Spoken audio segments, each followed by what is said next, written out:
All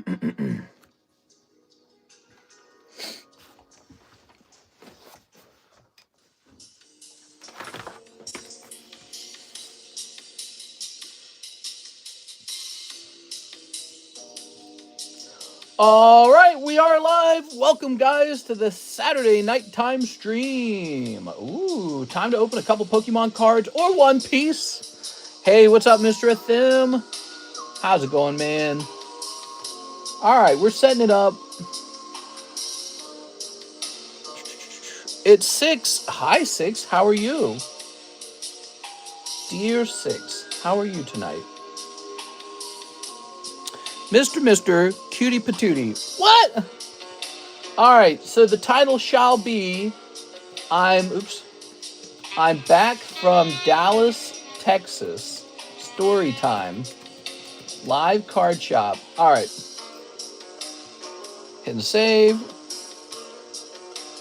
I am back from Dallas, Texas. Karis and I spent all of Saturday in Dallas, Texas. We just got back. I got all 4 of my wisdom teeth removed. Ew. That sucks ass, dude. How you feeling? You feeling good about it? I mean, to be honest, it's pretty good when it's done, right? Like, it's horrible going into it because your stomach gets all twisted up in knots and, you know, it's like this crazy thing. But once it's over and the doctor says you're all good to go, that's the best feeling in the world, you know?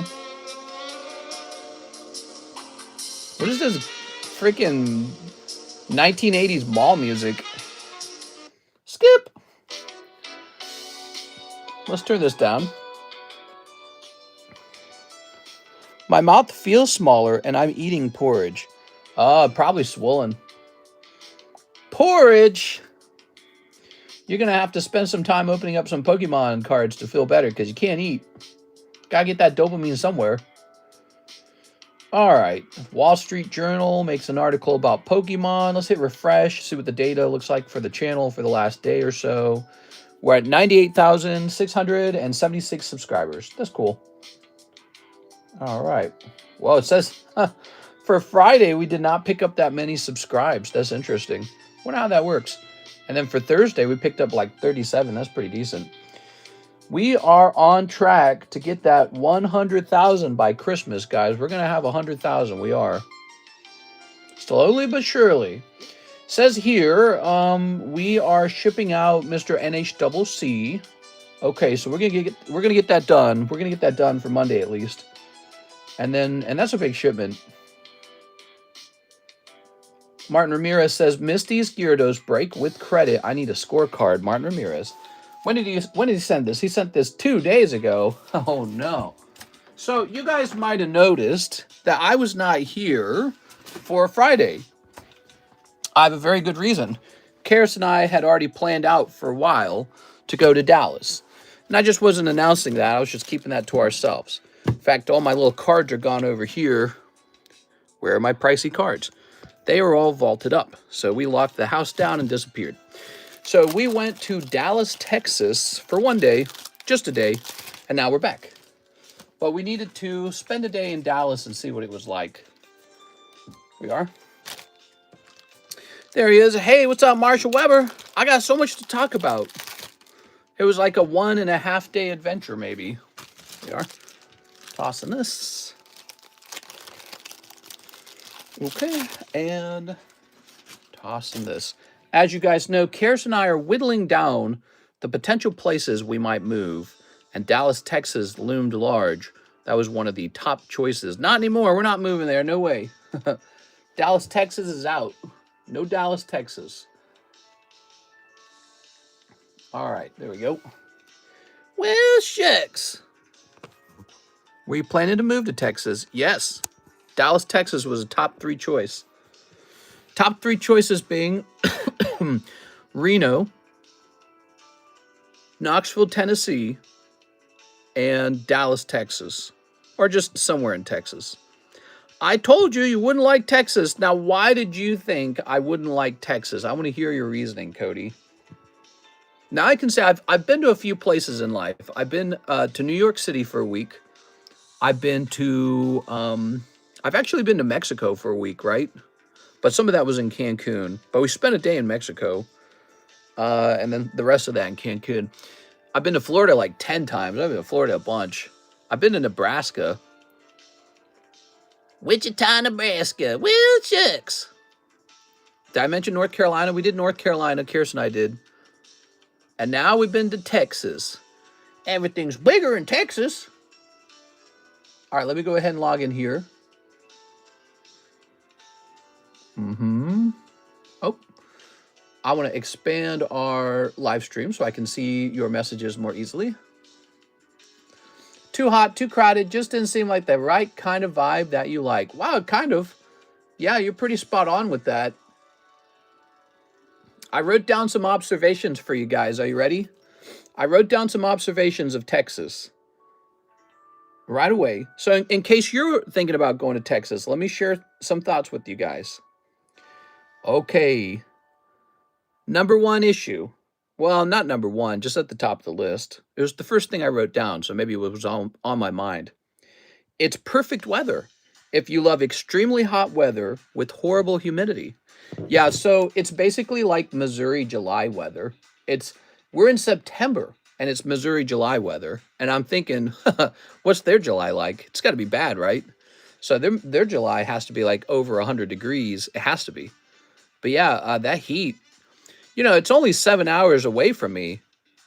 Think about that. 7 hours closer to the equator and everything changes, I guess. But it's hot, dude. It's hot. And you go down there and you go, why would anyone want to purposefully move into the heat? And it actually also made us a little more wary of Las Vegas. But it wasn't just the heat. It was like sticky humidity. I mean, it was the worst kind of humidity. We get that humidity in Missouri in the summer in July. And then it kind of cools off a little bit. Okay, here was an interesting observation. Are you ready? Here, let's move this. Here's an interesting observation from Dallas, Texas that I found worth writing down. On the highways, they got tons of highways. They got a lot of roads.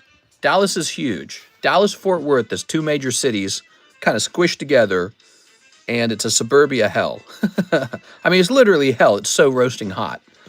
So there's highways everywhere, right, going in every direction.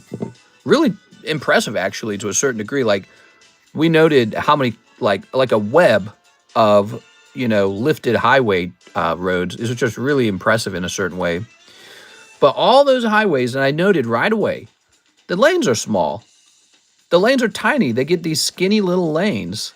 And so you're like almost touching each other in those lanes. Your cars are almost bumping into each other. And then you get guys who want to weave in and out of traffic to kind of get ahead of it. And you're definitely getting traffic. So I say lanes are smaller and you cannot drive literally anywhere without traffic. So that was really, I'd heard about that, but I never visualized it. I didn't experience it until now. When people say the traffic is bad, you don't understand how bad it is. It's not like just standstill traffic. Let's say you're just trying to go down the road to the gas station. You have to get on like a 3 or 4 lane normal residential road. It's that wide to sustain all the drivers. And you can't make any turns. You can't, it's not easy to make a left turn. You can't cross lanes. And there's just this heavy flow of cars. And you're just trying to go down the road. And it's just that many people. So yeah, so it's basically, 8 million people living out there. And they've all squeezed into this one area. And it's impossible. It wasn't like impossible, but it was like, wow, imagine doing this every day. But I say here, even a small trip to the mall becomes a 30-minute drive if there's no car accidents, if there's nothing holding up the road. My next observation, Dallas is so cheap, but so is Walmart. That doesn't make Walmart nice. Dallas ends up feeling like an endless strip mall. Oh, no. So Dallas is a city, but so is New York. New York has like a really special feeling. I've been there. Dallas did not have that feeling. Dallas, it's an endless suburbia hell. It really is. You drive down the road. Oh, look, another Jimmy John's. You drive down the road. Oh, look, another gas station. You drive down the road. Oh, look, another Jimmy John's. And that just repeats like copy, paste, copy, paste, copy, paste. That's it. It's not a city. It's really just a massive suburbia. lots of Walmarts, lots of strip malls, and it was just okay. I'm a trucker in DFW, and it's not too different than other highways. And Dallas is not cheap by any means. Oh, yeah, that was another observation. Well, the homes are cheap. That's what attracts people. But that was another ironic thing. The food was not cheap. The food was not cheap. So another observation. Some cities have epic skylines. Dallas had some of the most basic square high-rises that are more like small rises, and they're spread everywhere. Literally, Kansas City had a more impressive, smaller, but impressive skyline. Because I'd been to Kansas City for Collecticon recently. I don't live in Kansas City. I just noticed it's cool as you approach it. You know, they got like the Royal Stadium and all that. But not, then again, maybe I didn't get to see enough of Dallas-Fort Worth. I really did just drive around for 6 hours in the city and stop out of my car and, you know, run through some buildings. But I felt like many of the buildings in Dallas were spread out and just kind of plain and ugly. Okay, and then this was a big one. I found myself experiencing diminishing returns. I couldn't recognize how Dallas stood out from St. Louis or Kansas City, except in one way, vastness. Yet you have worse weather and way worse traffic, and the food costs more. We went out to eat twice, and both times we were shocked by the cost of the food. We're like, what? This is so expensive. Here's a minor complaint. The Texas license plate is as ugly as a CGC Gem Mint label, and they're everywhere. It's actually one of the main things you're going to see the most of, because the entire city is a parking lot for 8 million vehicles. Yep. So if you go to Dallas, Texas, you're, as far as the eye can see, you're going to see Texas license plates, and it's just this really kind of basic black and white license plate. It's not that attractive. It is. I like black license plate. Yeah, it's like this basically. But the thing is, there's so many cars in Dallas, you just see license plates all day. All day long, it's the same license plate. It looks like this, like an army of little black and white license plates. And you start to feel like you're just in a giant parking garage. So I noticed that as well. Okay. Also, we tried to look for walkable areas in the deep kind of inner part of the city. And we were kind of surprised to discover it didn't feel that walkable, even in the places ChatGPT was taking us to. They were having like a gay fest or something like that. So I got to walk around the gay fest. That was pretty cool. There was like this tall black guy, and he had like this big effing booty, dude. And he was wearing like ladies' pants and high heels. And he was like strutting, dude. He was strutting. He had red lips. It was very cultural. I feel cultured after that. But yeah, they had like a gay fest thing going on for September. I also went to like some major grocery store, like worldwide market. That was pretty cool too. We had ChatGPT telling us where to go the whole time. So we were just racing everywhere ChatGPT told us to go. I said, convince me to move here. Tell me where to go. So it sent us all over. And so those were the major things. It was surprisingly not that walkable in the places that I was told it was going to be walkable. I was like, what? So it was very fascinating. Okay, let me go ahead and get started on your orders now, guys. That was my experience in Dallas. I have a lot more to talk about, but I don't want to just sit here and talk. Let us go ahead and start working on some orders. So you guys can send in orders, and we'll open some cards together. Heavens knows I must earn a little bit of money because we spent some money getting out there. So I got to sell some cards just to break even. Okay, Martin says, use my store credit to get into the Misty's Gyarados break. Heck yeah, dude. Looks like Beatrice is already in it, so this is going off, everybody. Gotta eat the barbecue. Yeah, you're probably right. We didn't have all, you know, we didn't stay there for a week, I'll tell you that. It was a one-day thing. We wanted the feeling of it. Our goal was to be like, what if we lived here? We didn't want to be tourists. We didn't want to be tourists. We wanted to go into the Walmart and walk into the Walmart. We wanted to go to gas stations. We wanted to see, like, what if we just wanted to go shopping today? What's that like? We went to 2 malls, for example, and we're like, yep, these are malls. It was like, they sure are. It sure is full of all the things we don't need to buy. Actually, we were surprised at the realization that we don't need malls. Like, we thought we were really missing them. Like, we haven't been to a mall in a while. And they got a nice big one. We went to Dallas Galleria. It's 4 stories high, completely filled with people. And it was just kind of like, you know, like, what am I going to buy here? I'm not going to buy anything.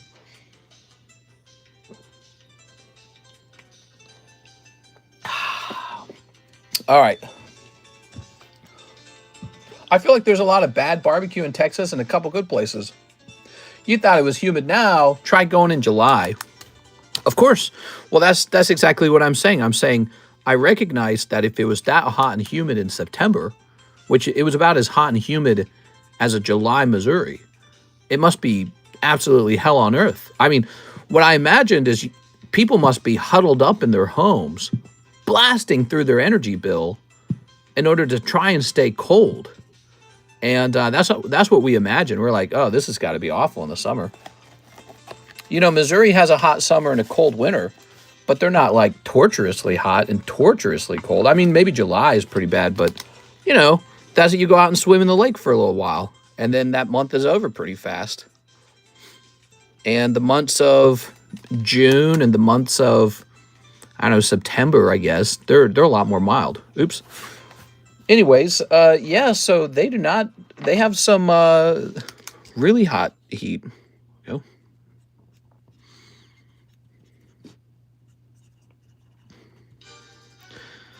Okay, Arizona's a little bit better.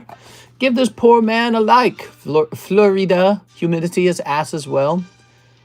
Dallas is basically a cog city from Toontown. Being mean to Dallas is illegal. It was fun. It was a bit of an adventure. Karis was having a very good time. It's fun to go out and visit a new place. But now that I've seen it, it's sort of like, we know we're not moving there. That's not it. It's not going to be the place. It's the diminishing return on the size of it all was a very important concept. Realizing that just because there's another neighborhood and it's a bunch of brick houses, and they do have nice looking brick houses, but they have another neighborhood and there's a bunch of brick houses, and then because that exists, of course, they're going to have to build a Walmart. And then because there's a Walmart, they're going to have to build a gas station. Because there's a gas station, there better be a strip mall with Subway and Jimmy John's. You know, at some point, you're like, it's just the same thing repeating. There's nothing unique about the 8 million people. It's just Walmart, Jimmy John's, Walmart, Jimmy John's, Walmart, Jimmy John's, and then an occasional Indian restaurant. You're like, okay, we are. So, it was unnecessary. I realized it was unnecessary to move to some place so large, which was probably the main draw. We're moving to the big city. That's what we thought. And so it's nothing like New York. New York has actually New York. So I spent a week in New York with my dad when I was about 15 years old. So it was a while ago. I don't know if New York's changed a lot. New York's a very special place because it's like a real melting pot.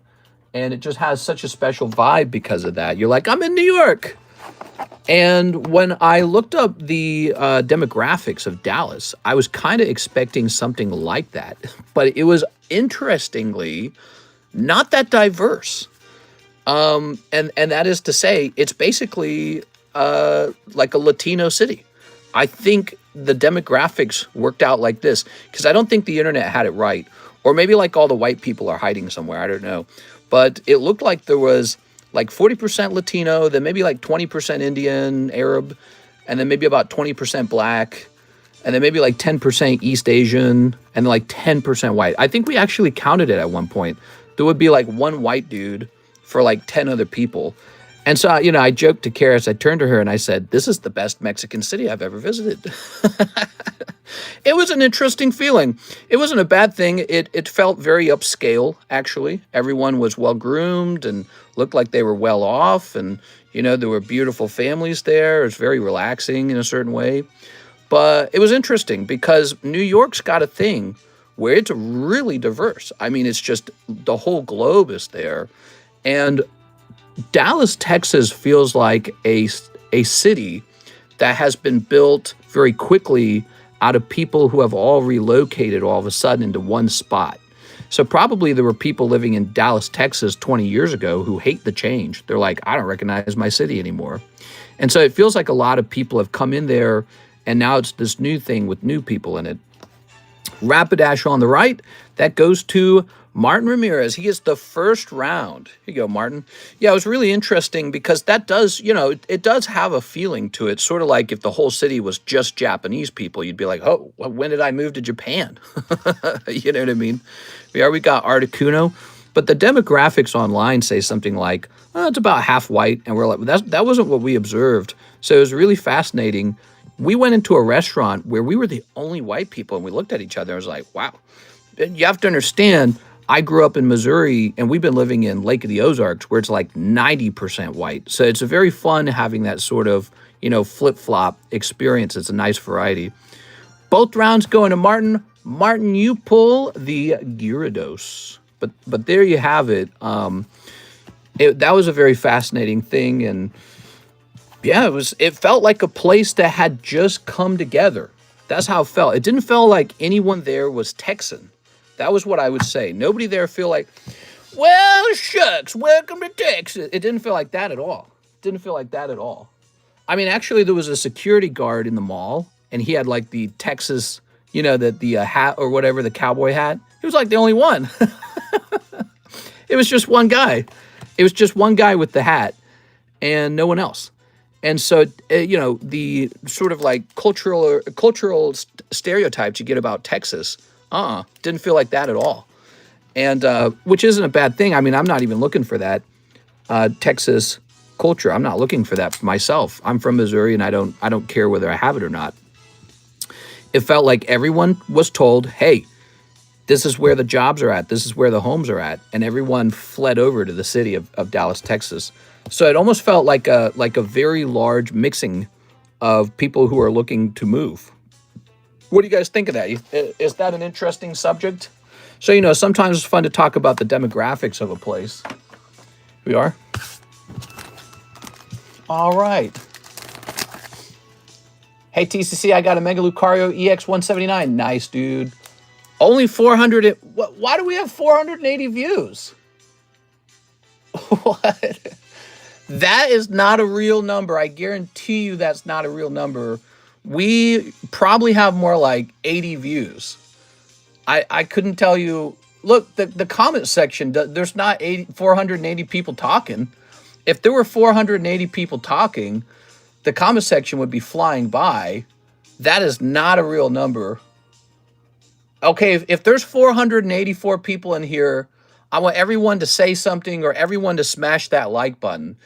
It's got to be, that's fake. We have been waiting for you, mister. Why would it even say that? Is that like, are those like bots or something? Or is it just like YouTube messing up? Yeah, look, our likes are at like 26. Crazy.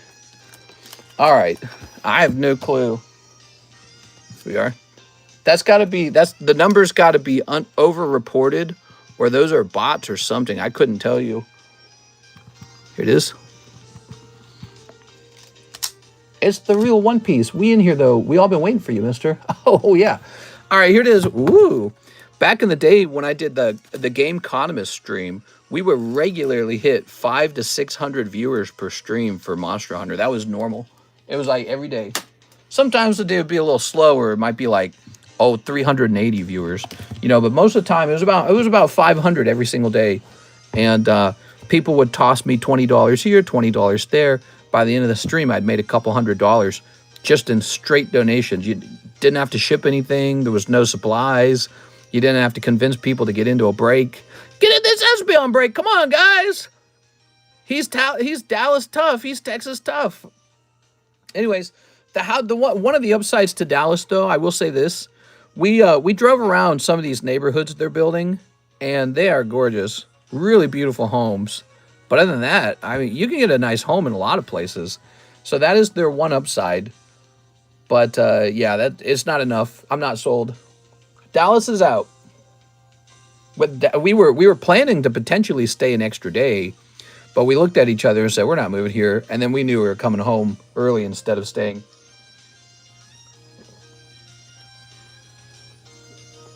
All right. Excuse me. Yeah, we have 480 viewers. It's because we're so popular, duh.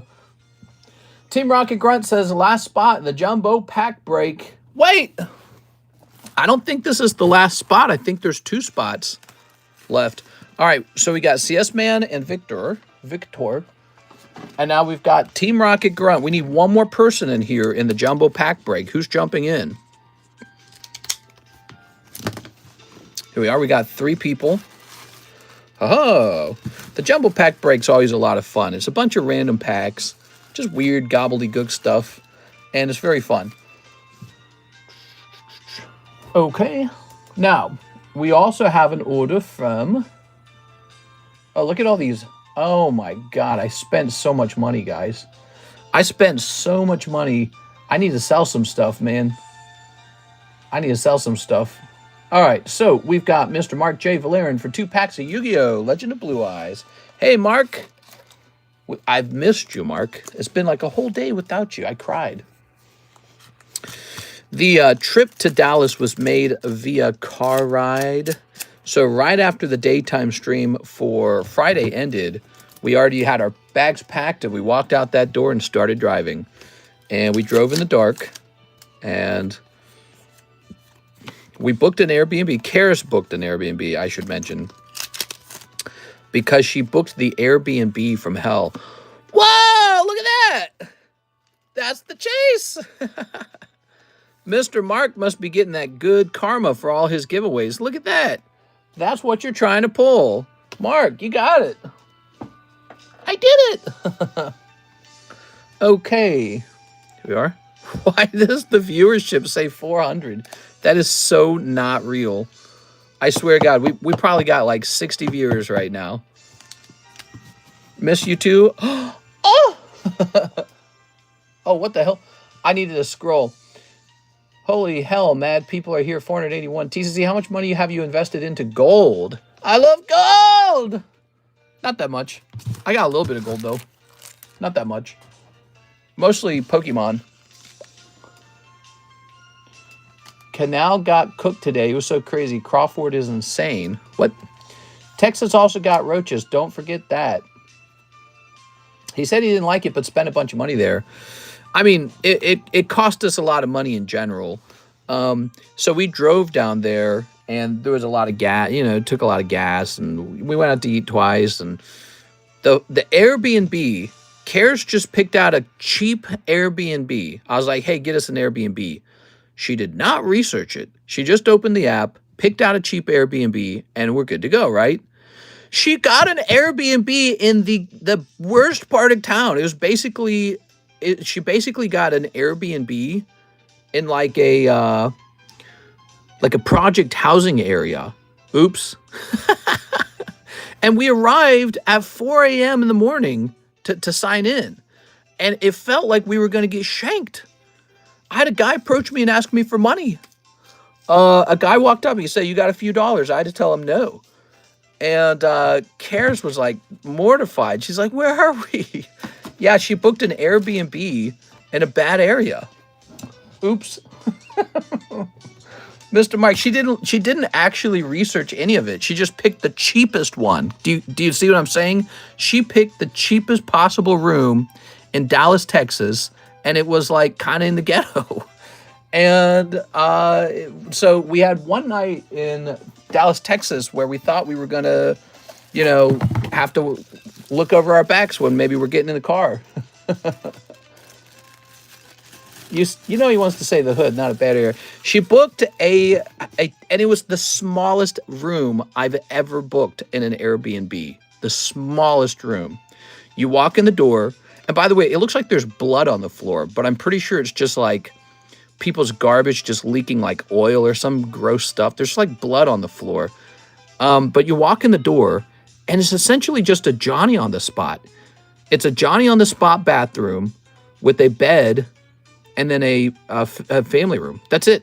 It's worse than like a studio apartment somehow. So Karis is like in tears. She's like a little bit, you know, she's a girl. I'm a boy. I don't care as much. But she's a girl, so she's like frightened a little bit. And she didn't even want to go back to the car to get the rest of our stuff. And you had to walk like 13 minutes to get to the car anyways. It was so horrible. The whole layout of it was like this. I'm telling you the truth here. It was like a literal jail. It was literally prison. It was this big building complex, and it was so ugly, and it was so worn down. And you park your car in this sort of like parking garage where people are loitering, and they look at you like, I wonder if I should shank that one. And you get your stuff out of your SUV and you start walking. It's like a 13-minute walk from the parking garage to the room. And you go down these concrete hallways. They're concrete. It's concrete hallways, and every single door has a security camera on it. And you open the door to this room, and I'm telling you, it is like a porta potty with a bedroom attached. It was horrible. It was so horrible. Did you have your pew-pew? I did not have a pew-pew. I did not. All right, this is for you, 6. So Karis was like in tears, and she got about 2 hours of sleep. I slept about 4 hours, so I slept a little better than she did.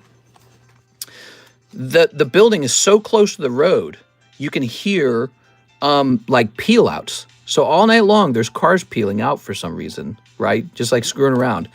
And then there's just like insane babbling outside of our door. Like at some point there was some lady like cackling, and over what? She wasn't talking to anyone. There was nobody out there. She just starts laughing over something, like she's lost her freaking mind. And so Karis was really, really unhappy with this. And we end up losing money on that because she then immediately books a second Airbnb. So we've paid for the first Airbnb, but now we're going to pay for a second one as well. So I actually have to sell some cards here and make some money back. But that's our story. That's the beginning of the story. Mr. was in Oakland. Yeah, or whatever, because I don't know much about Texas. I don't know anything about Dallas, so I don't know what's considered good or bad. All I know is the way she picked our room. It was so stupid, guys. She opened the app, and she just picked the cheapest room. That was it. She didn't look at it. She didn't open it. She didn't look at the street.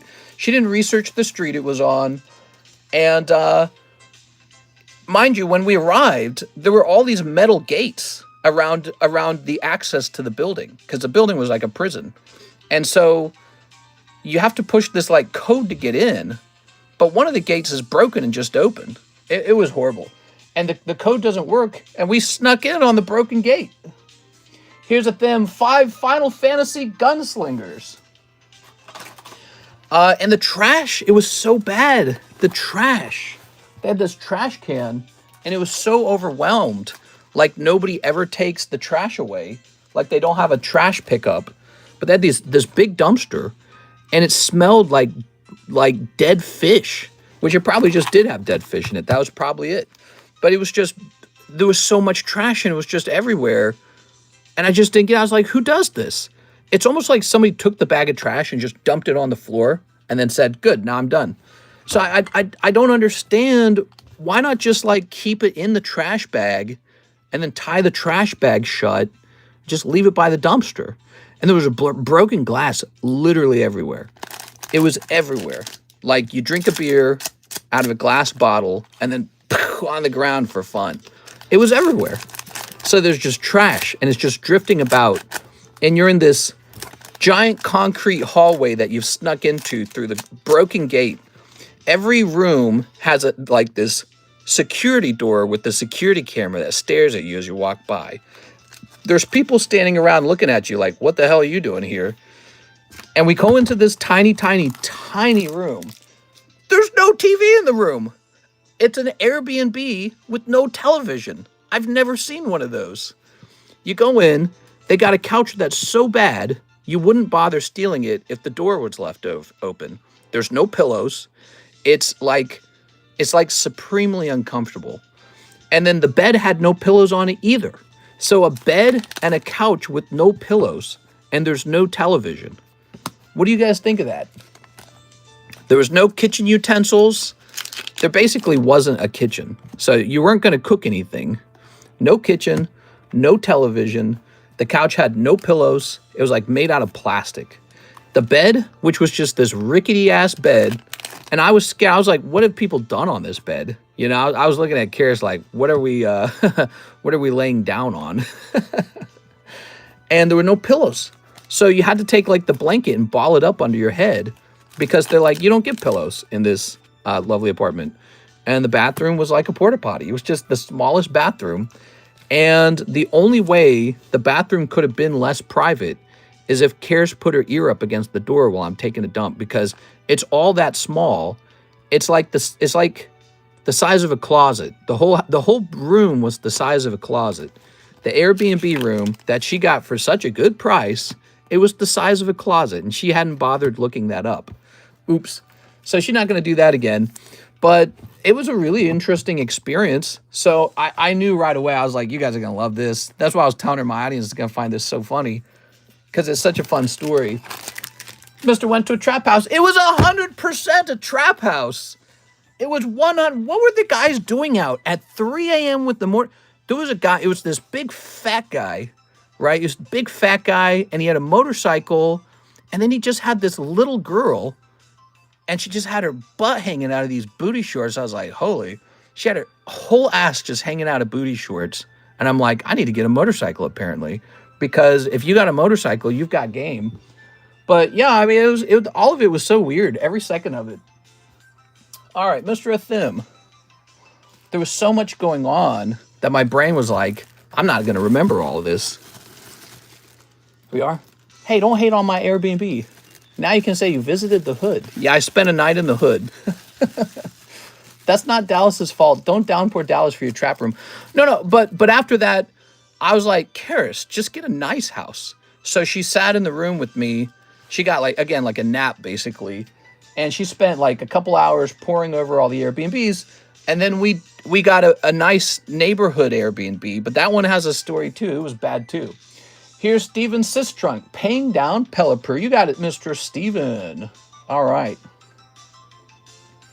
So she got another one, and she messed that one up too, but this time it really wasn't her fault. There was no way she could have known that the second Airbnb would be kind of crazy too. All right, let's see. So this one's going to come down to 330. Boom. All right.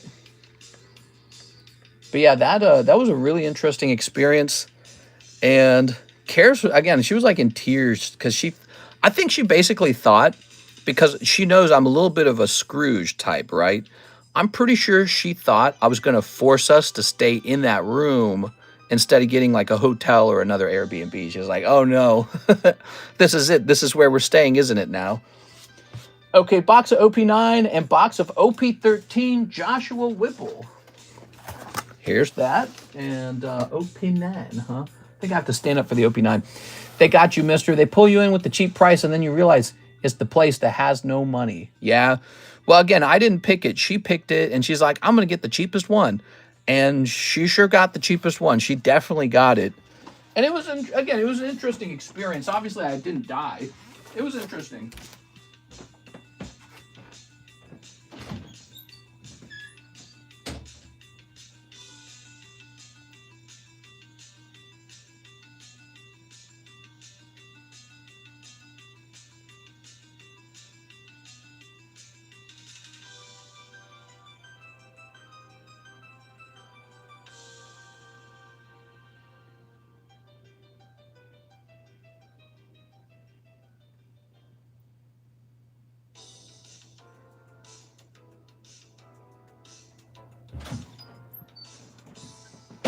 All right. The craziest part about all that story, I would have been the perfect guy to mug. Nobody there knew that. Here we are. All right. Like, there was a guy who approached me immediately and asked for cash. He'd say, you got a few dollars? And I said, no. And then he left. He just walked away.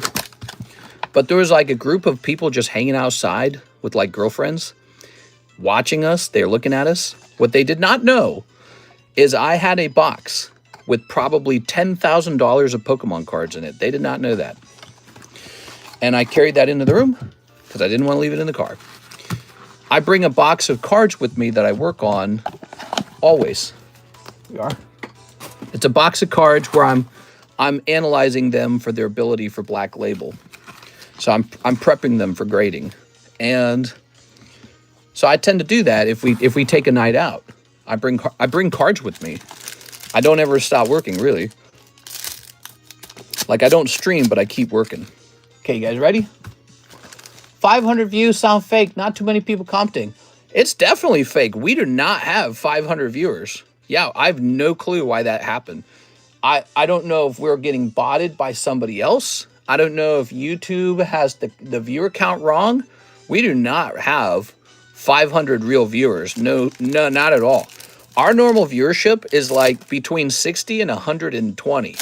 So that's our range, 60 to 120. So YouTube either has that number wrong, or somebody is botting my stream like a joke, or something, some third issue that I'm not even aware of. That number is not real. I mean, look at the likes. The likes are like 37. Here it is. All right. Gotta leave your work at home, mister. Wait, what did you do in Dallas? I was in Dallas, baby. So you carry around $10,000 of cards. Honestly, it might be closer to 20,000. 10,000 is actually probably lowballing it. It's probably about $20,000 of cards. So it's a very large case. It's a, well, what it is, it's a basket. It's a laundry basket. And it is full to the brim with cards that are prepping to grade. Now, in theory, after they're done grading, they're worth way more than $10,000. You know what I'm saying? So anyways, if they had stolen that basket from me, which they couldn't have known what was in it, it looks like it's just a laundry basket. Like, who cares if a guy's carrying a laundry basket? No one cares about that. If they could have peeked inside, they could have, you know, they could have known, or they didn't know, but if they could have only known, they would realize there was about $10,000 to $20,000 of Pokemon cards in my basket. And so, yeah, they could have taken me to the cleaners if I had actually gotten mugged by somebody. And, yeah, Karis was like freaking out, man. You are? Ooh. Since you said you need to recover some money, we get another pricey slab? Yeah, we need to price up some more pricey slabs. Oops. There we go. It's not smart to be telling us or anybody that you carry around that amount of cards. Well, I mean, I always have that much cards. Always. Not just on my person, but I mean, like, in my home, obviously. We obviously have a lot of cards. So that's why we have such a severe amount of security. And, you know, nobody knows where I'm at any of the time. And so I'm always quiet and private. Yeah, you couldn't find me. You wouldn't be able to find me. And, but I know what you're saying. You're saying it's a security concern. And, yeah, nobody knows where I'm at. I'm completely anonymous. So, you know, those guys would just have to know what I look like and who I am and what I'm doing. But it's kind of creepy because they could have come up and actually been like, what you got in that basket? You know, laundry, probably. All right. But that was interesting. And, yeah, Karis was in tears because she was scared I was going to be cheap and be like, nah, we're staying here. So, but no, I told her we should get a second Airbnb. So we end up losing like $250 because of that. There we go. An asteroid really needs to hit Earth. Points at computer screen. I found him. A lot of people know what you look like and drive. I'm not that famous. I'm not that famous. Mister would have fought to the death for his cards. That's accurate. Yeah, I would have. Absolutely. Yeah, you're not going to get these out of my... You have to peel them out of my cold, dead hands. Mister would have fought to the death. Team Rocket is looking. When the cops ask Mister for his ID, he says, 1 second, got to find it in these expensive Pokemons. Yeah. But they're not graded cards. They're ungraded cards. It's just a lot of them. And I sit there and I tend to kind of work over them, find out what I'm going to send off or not send off. And that's just part of my workflow. It's part of my job. But yeah, it was really, really, really interesting. That first night, Karis didn't sleep. She's sleeping right now. She's now home catching up on sleep. I'm running off 4 hours, so I'm very tired. But I'll be fine. I've done that many times, actually. I mean, I think that sometimes I only get about 6 hours a day. That's actually pretty standard for me. So getting 4 hours is pretty close to 6, I guess. All right. My theory is phone in lives, people sleeping, auto getting here. I peep it in your window. No, it's not real views. The 523 people in this stream, that is not real. It's not. I don't know what it is. It's got to be a YouTube bug. It's got to be. Actually, here, let me hit refresh on subscribes. I guarantee you my subscribe count isn't going up either. My subscribe count went down. I lost a subscriber. Yeah, these aren't real views. It's a YouTube glitch. Definitely a YouTube glitch. We are, but you know, whoever is here, the real people who are actually here, I appreciate you guys being here. Probably between 60 and 120 people watching right now. Appreciate you guys. Thanks for being an audience and hanging out and talking and maybe listening to me babble a little bit. YouTube never gets their stuff right. It's just a bug in their system. Yeah, it's definitely a bug. Yeah, those are not real viewers. We are. I had that happen a long time ago, actually. We had a stream a really long time ago that had like 4,000 viewers in it. It was a Pokemon card stream back when this channel had less than 10,000 subscribers. And we all knew it was a bug. It was very weird. Hey, man, what is the best Pokemon card packs? Get the best cards. What? I'm just looking it up, and Dallas is bad. High in urban violence. South Dallas neighborhoods among states most dangerous. Yeah, so we were in something like that. I don't know what we were in. And Karis didn't know either. We just don't know anything about Dallas. But she stupidly picked out. You get a whole map of all the Airbnbs, and she picked the cheapest one. It's like she didn't stop and consider that would send you to kind of the ghetto or something, you know, the hood. And so that was my fascinating story. Now, when we get to this new Airbnb, I had some other interesting experiences. Now, this one's kind of nice. It's a nicer neighborhood, and it's a nice, you know, bricked home. And it took forever to get to it. You had to drive for a really long time on these really wide roads, 4-lane residential roads. They're 4 lanes wide for all the people driving to their little brick homes. 4 lanes wide. It's 8. It's like ridiculous. What? Why would you ever? But of course you needed that, because when you saw how many cars were coming and going, it's like, okay, it was really crazy. 4 lanes, and you get to the house, and you're clobbered with the smell of Indian cooking. I've never had this experience before in my life. So I really like Indian people. I think they're very smart, and I like that their culture is super cool. Indian food's pretty decent, and they're great with technology, and they're ambitious. But you get these online comments that are kind of hateful. Oh, Indian people, they smell bad and all this stuff, right? Or it smells like curry or something, right? And I never understood that. I always thought that was really hateful, and I was like, man, that's not right, dude. Oh my gosh, this house smelled so strongly like an Indian restaurant. It was a straight up Indian restaurant. We walked in this rental unit, and it's like, whoa. It was like we had just walked into an Indian restaurant. It was such a powerful smell. And then we're hit with the swarm of flies. The house is full of flies. We don't know why. There's like 1 million house flies. Like there's a dead body nearby.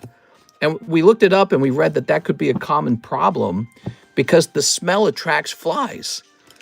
The smell attracts flies. And so I'd never seen that in my whole life. And I experienced that for the first time because of this Airbnb. The entire house smelled of Indian cooking, which normally is a good thing. Oh! Your little wanted poster. Ta-da! So normally that's a good thing. Normally you go out to eat, you go to the Indian buffet or you go to the Indian restaurant, whatever you're doing, and you smell the delicious food, and you're like, all right, I'm going to have some delicious Indian food. Now, imagine you could not escape that smell, and you're not trying to eat Indian food.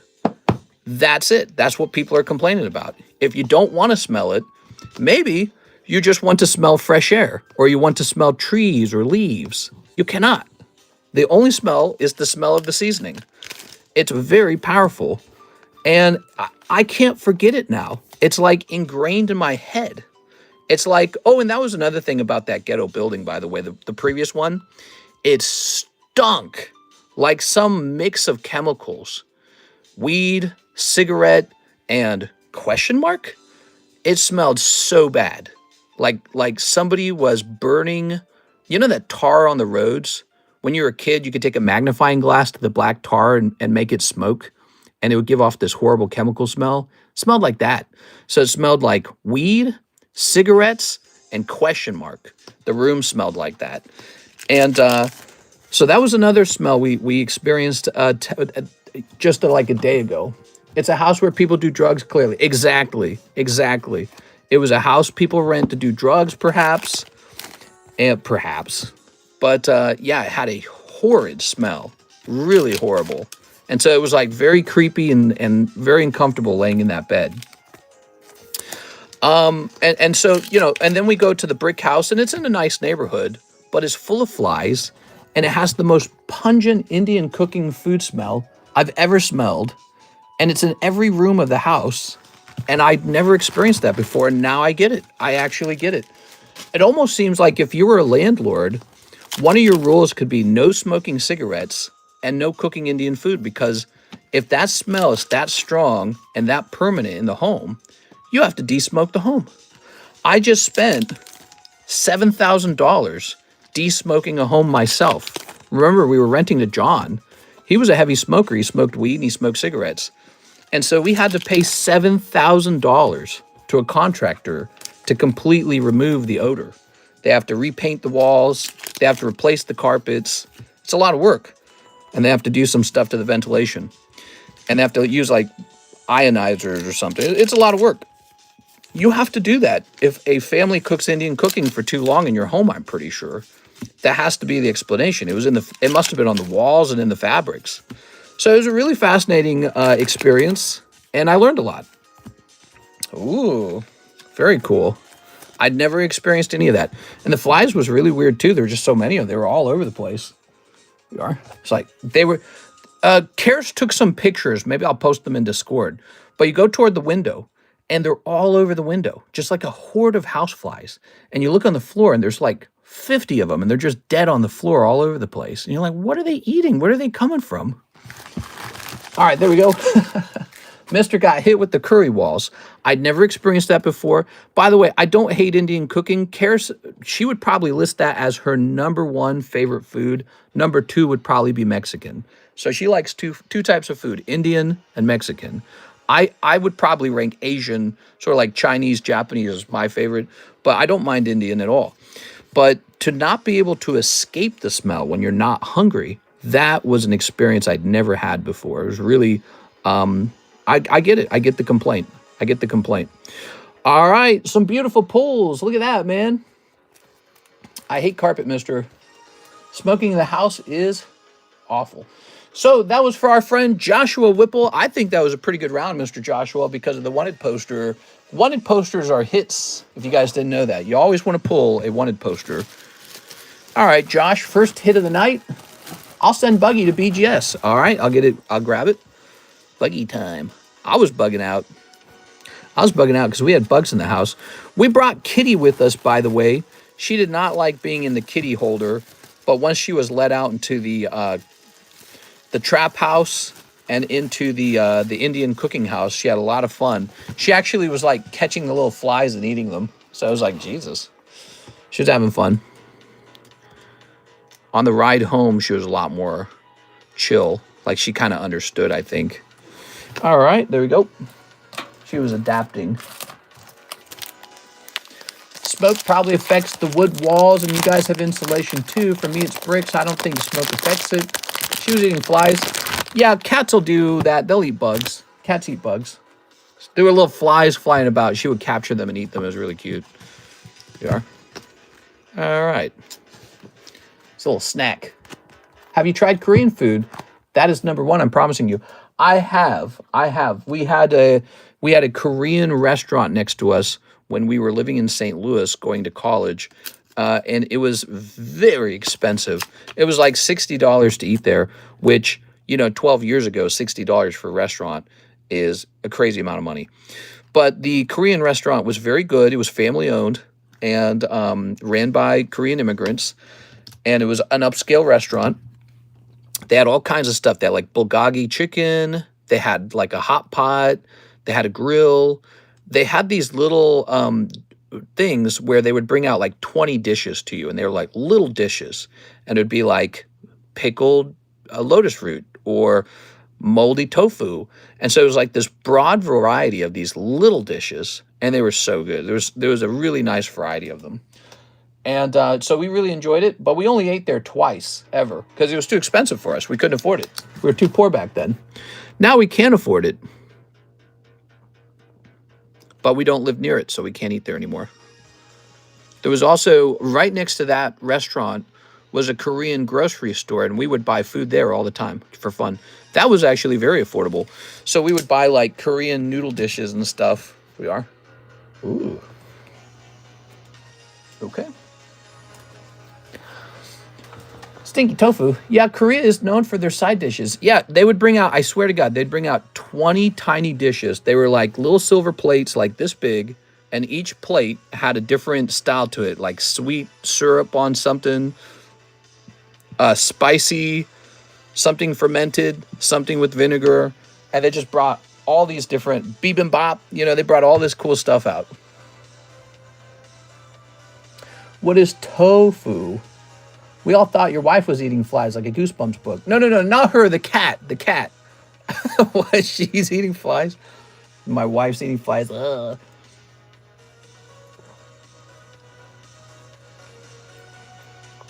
Yeah, there were so many flies in the house. You would think there was like a dead body in the house.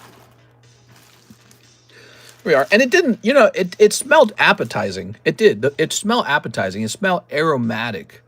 But at some point, you reach a point where you don't want to smell it, and you can't escape it, though.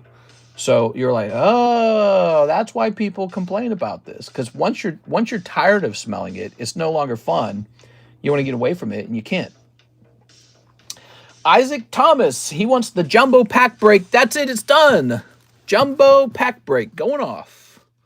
So I learned some things today, guys, on our adventure. It was a good adventure. I got some free chocolate at one of the malls we went to. Here it is. It was Swiss chocolate from Switzerland. Oh, from Switzerland. You have to pay a lot of money for it. Okay, so what do we need? We grow a lot of soybeans in my neck of the woods. Pure protein. Okay, that's the chase card. You want to pull that. 1, 2, 3, 4. I went to not one, but 2 Apple stores. And each time I felt like my testosterone levels were lowering. I was like, what am I doing in here? Oops, grab this. All right. Yeah, after about 5 minutes of walking around the Apple store, I was like, oh my God, I really like Apple. This place is really cool. Whoa, look at these touch screens. Whoa.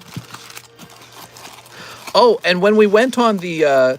So again, there was like a block that we went walking in. It was like, oh my God, it was like 95 degrees outside, sweltering heat. But we wanted to see like how walkable the city was. And it took us down like one of the more popular areas with like clubs and stuff on it. And there were like these little shops, and they were celebrating like gay pride or something. It was like a September gay pride event. And they had some sort of DJ. You could hear him because they had speakers blasting outside the building, but I think he was inside. And he did the whole "Yas, Queen." And I was like, it was very funny. It was very enjoyable. Yas, Queen. Oh, we need to split this. Hold on, we need to split this deck. All right, so give me a number, guys, to split the deck. I'd never actually been somewhere where someone did that like intentionally, and it was very funny. Here it is. 1, 2. There we go. He hit those notes like he really cared about it. He was really good at it. He had like a DJ name.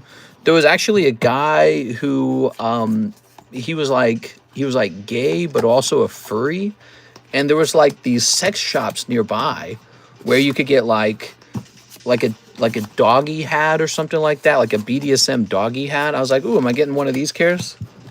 Yes. I wouldn't have thought Texas celebrated gay pride. I'm not from the U.S. All right, give me a number. No, it was pretty funny, actually. I thought it was enjoyable. We don't have anything like that in Lake of the Ozarks. Okay, we're going to go with Isaac. He says 1. Here you go, 1. There it is. We don't have anything like that in Lake of the Ozarks. Lake of the Ozarks, like 75% conservative. It's like 90% white. You know, when people all go home for the summer, I swear it's more than 90% white. Like, if you want to see a lot of white people, come to Lake of the Ozarks. It's all white people. Not all white people, but it's a lot. All right, let's set this to the side, and let's see who pulls that jumbo pack break. All right, so think we're going to spot places like that. Oops. Okay, number 1. CS Man. Sounds like a pup hood, mister. Yeah, it was like it was like, it wasn't a furry helmet because the guy actually had a furry helmet on, like the whole huge thing, right? But it was a sex shop, and they had like this underwear for men where like the wiener parts like popping forward. And then there was one where it was like BDSM leather, but it was like a doggy face or something like that. Here we are. All right, here's Victor Kokiko. Very nice. Very festive. Oh, could this be it? Could this be for Mr. Victor? The real Walking Dead. Send my order and good luck. All right, so there it is. Victor's going to pull it on spot number 2, it looks like. We also have, come on now, TRG. I'm sorry, Mr. TRG. And Isaac Thomas. Sorry, Mr. Isaac Thomas. Hey, mister, thanks for the free slabs. No problem, man. Cedar Springs. I heard furry comment and woke up excited. What? Joseph, are you in Dallas, Texas? I can't remember. We are? I swear you told me you were in Dallas, Texas. Okay, let's see. Let's grab this. LMAO, you're killing me, mister. We are. Yeah, for some of you guys who did not make it here... Oops. I didn't mean to toss those. For some of you guys who didn't make it here, I was talking about one of the guys I saw, and there were a lot of guys walking around. So there was like this white guy walking around with his shirt off, and he had like hairy nipples. And he was like, he wasn't like fat, but he wasn't fit. He had like a flabbiness to him. So he had like, he had like jean shorts. He had jorts on. So he had these jean shorts on, shirt off, hairy nipples. And I swear he walked in a way like he was telling you he wanted sex with the man. I don't know how to describe that any other way. I was like, wow, it's, you know, again, I come from a culture in Missouri where you just don't ever see that. You just don't. It doesn't happen out here. You never run into it. And so it was really, it was enjoyable just because you were seeing something you never get to see, basically. It was like, wow. Were they short shorts? No, they were normal. They were normal. They came down to his knees, but they were like jean shorts, and yeah, he was like, I don't know, he was flaunting it. It was weird though, because it didn't seem like he had anything to flaunt. And so that's what stood out to me. But also it was just sort of like, there was a skippity pap in the way that he walked. And I don't know how, like, again, I don't really know how to describe it, but it was like he was trying to say, here I am, come get me. Like he's trying to say, meat's on the menu, boys. And so all of that was going on that day, and it was just really fascinating. Oh. My wife asked, what am I watching? He is gay from Houston. I bet he is wild and dirty. Yikes. All right, I'll toss this over here. All right. Karis loved it, by the way. She finds all that stuff very fun. We did go to college. We are college-educated people. There was a lot of LGBTQ stuff on college back in the day. Computer science students, like, probably more than 50, probably like 75% of college students are either gay or single or furries. One of those three things. Single, gay, or furries. All right, we'll toss this. Were you intimidated by his confidence? I wasn't intimidated. I was fascinated. I was like, wow, man, I'm not, you know, I should be more confident. You know, or that big fat guy with the motorcycle I mentioned earlier. I told you when we got to the ghetto, there's this guy. He's got dreadlocks. He's got black gloves. And he's got size 50 waist jeans on. He's wearing all black. It's a black guy, all black. He's got like the cool motorcycle gloves. And he's got this motorcycle. And all I can think is like, how does it carry him? It's like, did you guys play Elden Ring? There's the gravity boss, Radon or something like that. And he's got the tiny horse underneath him. Exactly like that. Huge guy. And I'm thinking those tires are going to explode. He's got with him this dainty, sexual, hot girl wearing like booty short skirt. So, you know, it's like the skirt's not long enough. So her butt hangs out, but not all of her butt because it kind of turns into shorts. And it's like, so she's super hot. And he's not. He's like morbidly obese.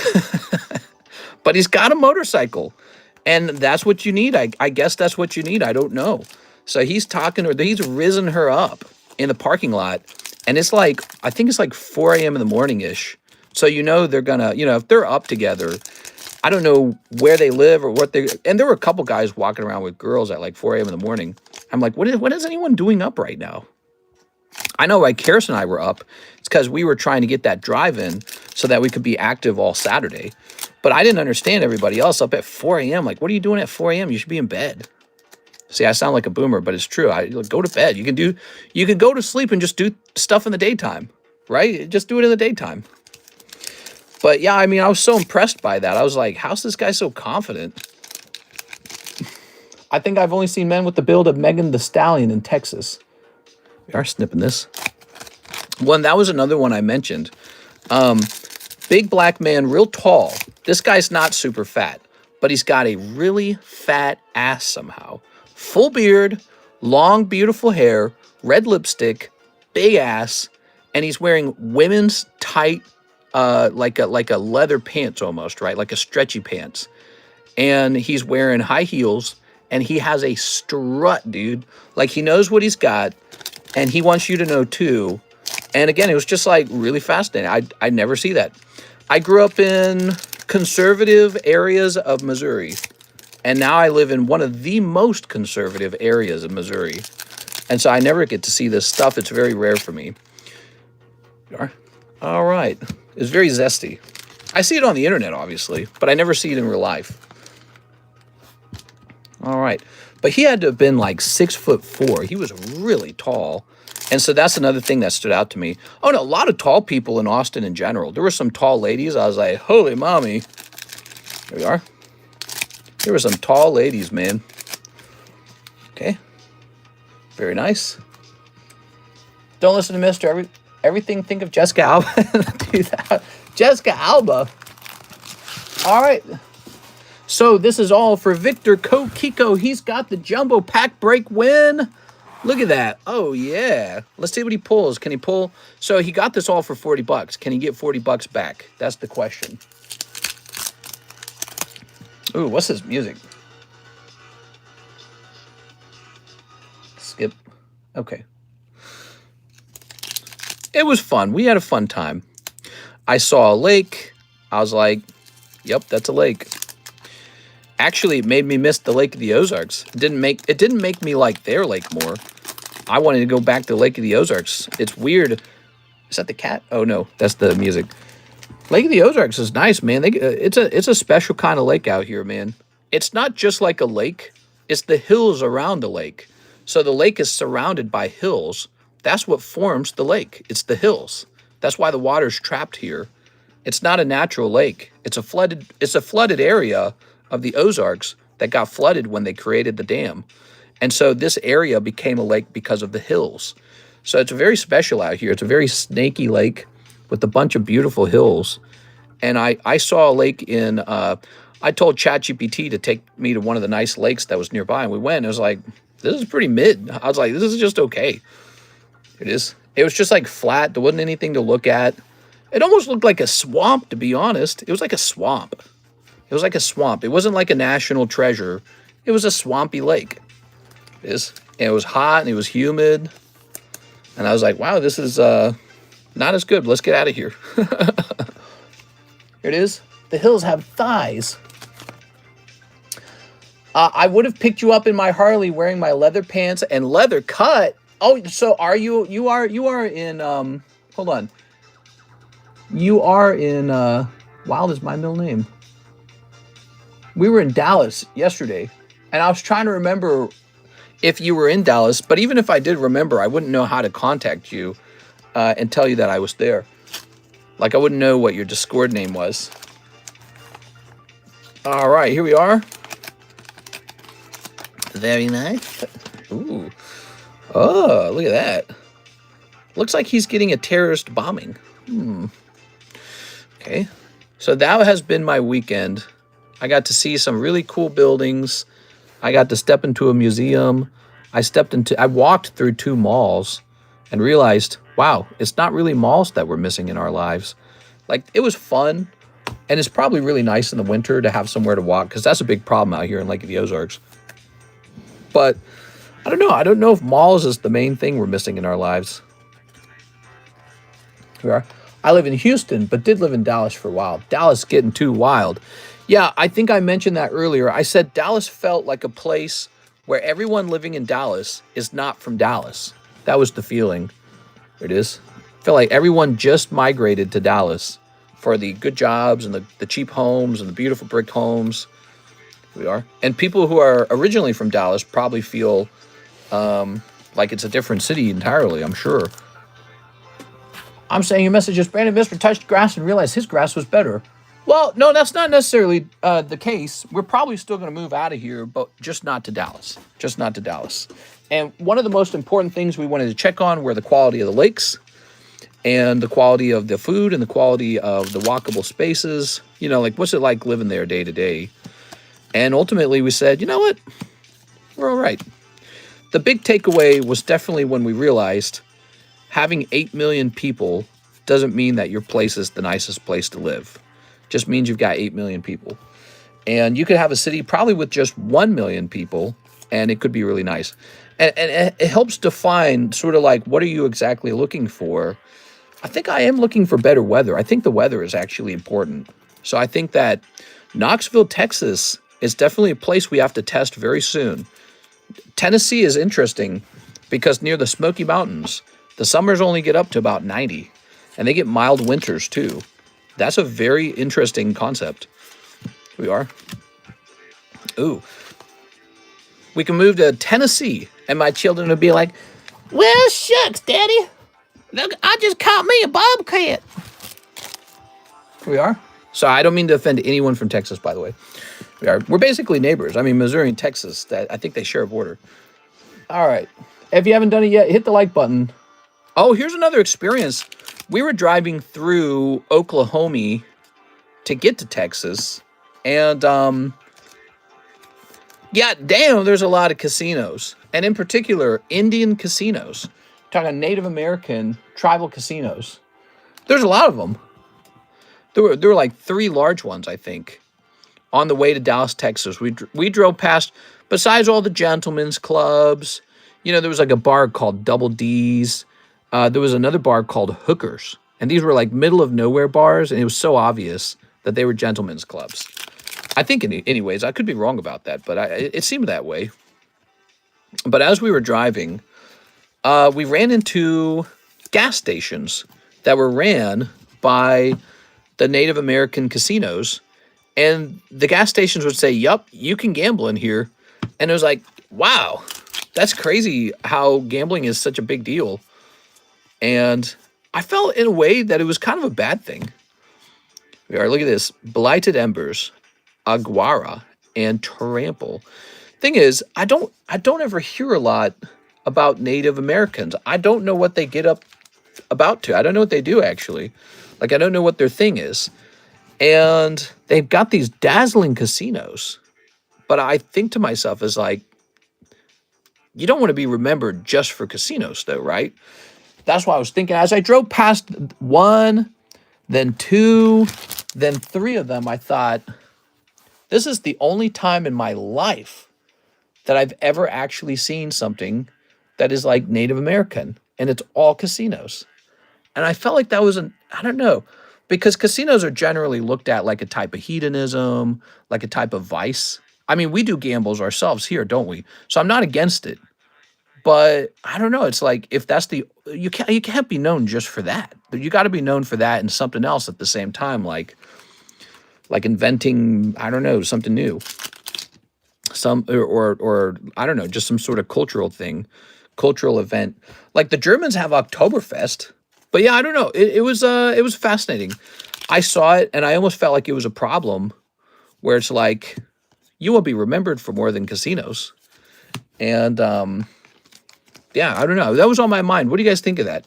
I don't have any deep, well-planned thoughts on that subject. That was just an immediate gut reaction. Just a gut reaction. That was my immediate sense of it. It's like, I've grown my whole life up in America, watching American culture and all this stuff on the internet. And this is the first time I drive by some really impressive looking buildings related to Native Americans, and they're just casinos. And some part of me just felt like that was kind of a negative thing. It is. Remember, for casinos, that's rough. Family Guy made a joke about that. Oh, okay. A native character had an epiphany of losing their culture and what the cost was. Then he saw the profits and said, who gives a F? Ah, yeah, okay. Well, that is exactly what I was feeling. We were driving from Springfield, Missouri to Dallas, Texas, and we passed up 3 gigantic casinos, and I felt like you associate Native Americans with like spirituality, nature, living off the land, sort of like being the first people here, all this cool stuff. Now we're in the future and it's just casinos. And I was like, I don't know. It's good for them if they're making lots of money. I mean, I don't judge anyone for making lots of money. That's a great thing. So keep it going. But it's like, I wonder what they're about. What are they up to? What are they all about? I don't know what their religious beliefs are anymore. I don't know what their political alignment is. Actually, they make me think of the Amish a little bit, because you don't hear about them too often. They don't make a big shouting noise about themselves. So the Amish, the Amish people like the Amish a lot because they're so, they stick to like a strong cultural identity. They're very different. They're anti-technology. Now, Native Americans don't necessarily do that, but you try to think like, what capacity do I still know them in this country for? Like, what do they actually do? And you have like memories from books that you learned from growing up or over the years, TV shows, television, and you remember like they had fantastic cultural outfits, the dream catchers, the feather caps, really cool stuff. And so they have like this unique culture about them. And I don't know, I just haven't heard a lot about that lately, and I think that that's kind of too bad. But the casinos reminded me, and I went, oh, wow, they're busy making money. That's what they're doing. Most of the tribes are just getting smaller and smaller. Oh, how do you deal with that? That's no good. Here we are. You could be bred out of existence if you keep mixing with everybody. Man, that's a whole conversation to have right there. I'm so fascinated by ideas like that, if you got a saucy white girl and she wants you and she's like, ooh, look at this coochie, but you keep doing that every generation, your tribe's kind of getting smaller in a certain way. You're not keeping it tribal, bro. But yeah, so that's very fascinating. If you don't have enough children, or you greatly mix with everyone around you, you could lose the maybe like the genetic component or the genetic wealth of being Native American. I don't know. It's really fascinating. Here we are. Ooh, Urukai. So this is the Lord of the Rings lenticular pack. Ooh. You can't see it through the phone, but it's actually 3D. These are for sale. You guys can buy these. They're very cool. They are gradable. I think people descended by blood is still considered native, though, right? Yeah. But let's say that eventually it's just like 2% or something like that, or 16%, and you just look like a different group. Like maybe you look Mexican, maybe you look black, maybe you look white, maybe you look Asian, whatever it is. It's a very fascinating concept, We are. All right. Very good. Yeah, when you look at Europe kind of has their ancient homes, they're like Germany's German, right? And so they're going to have a German stock of people. Like genetically, they're going to hold on to that Germanness, I think.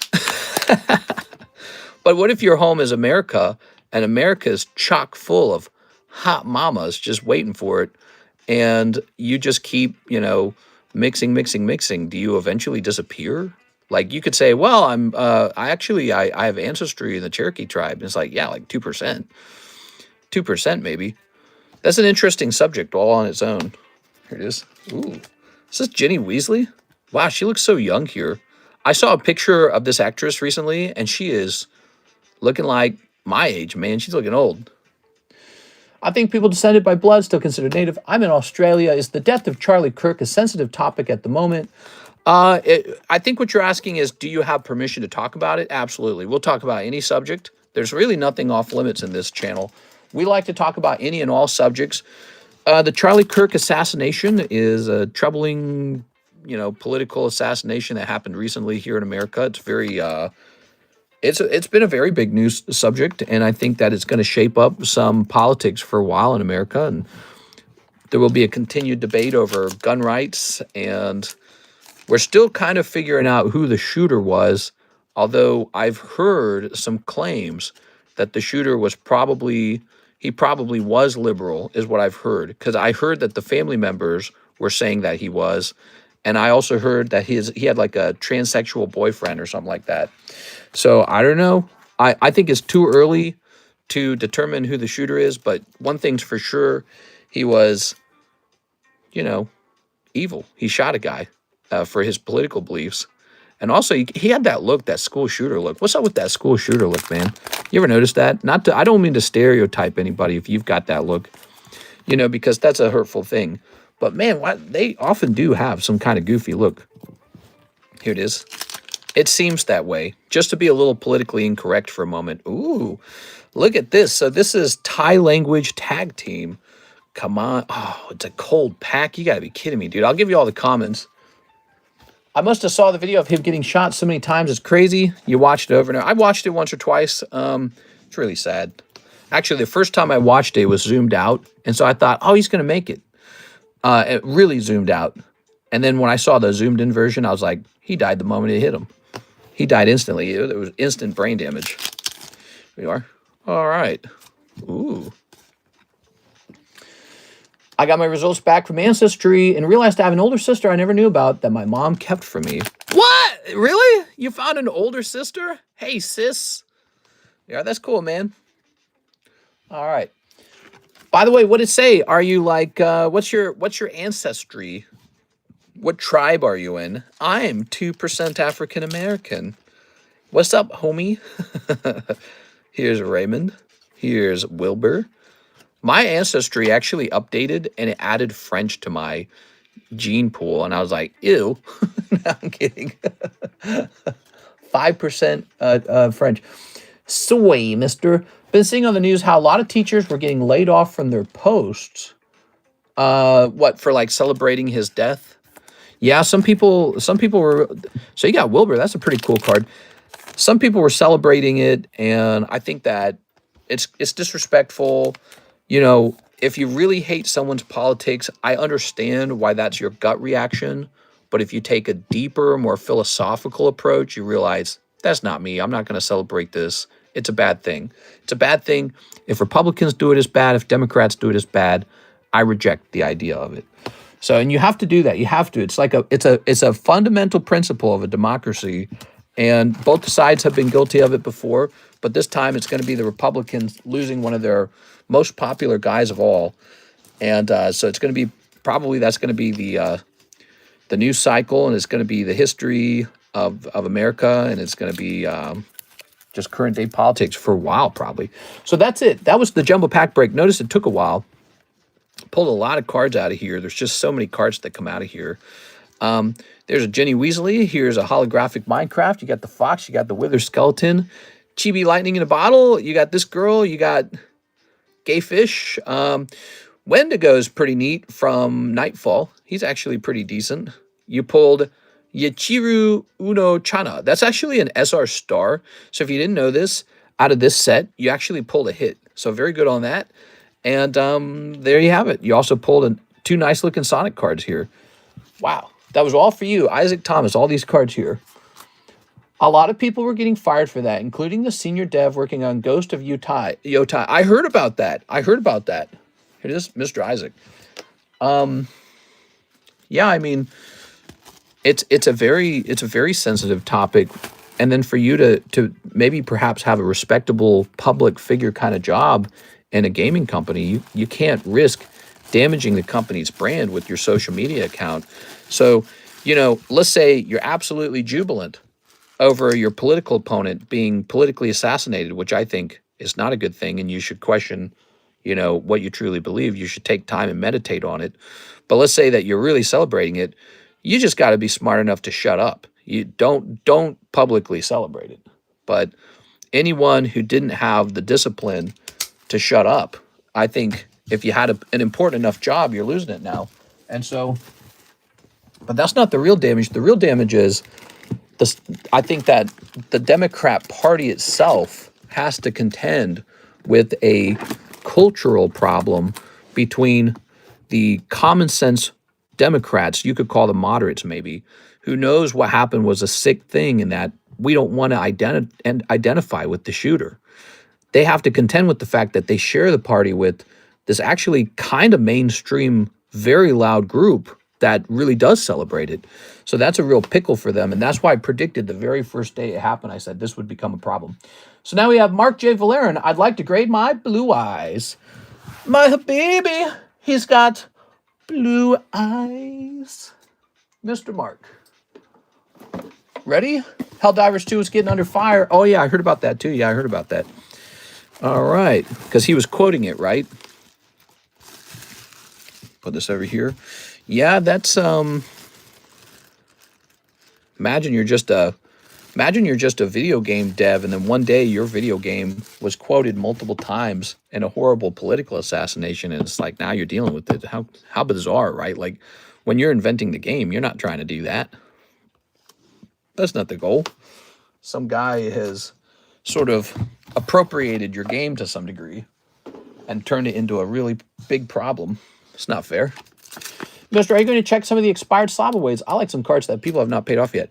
Not for a good 15 days probably. So we'll probably do a new round of slab away repos on 10/1. But I got to warn you, if something comes back and I like it, it might not go back up for sale. It might just go into inventory again. Mister, whose bag did you put it in? What? Whose bag did I put what in? Are you talking about Isaac Thomas?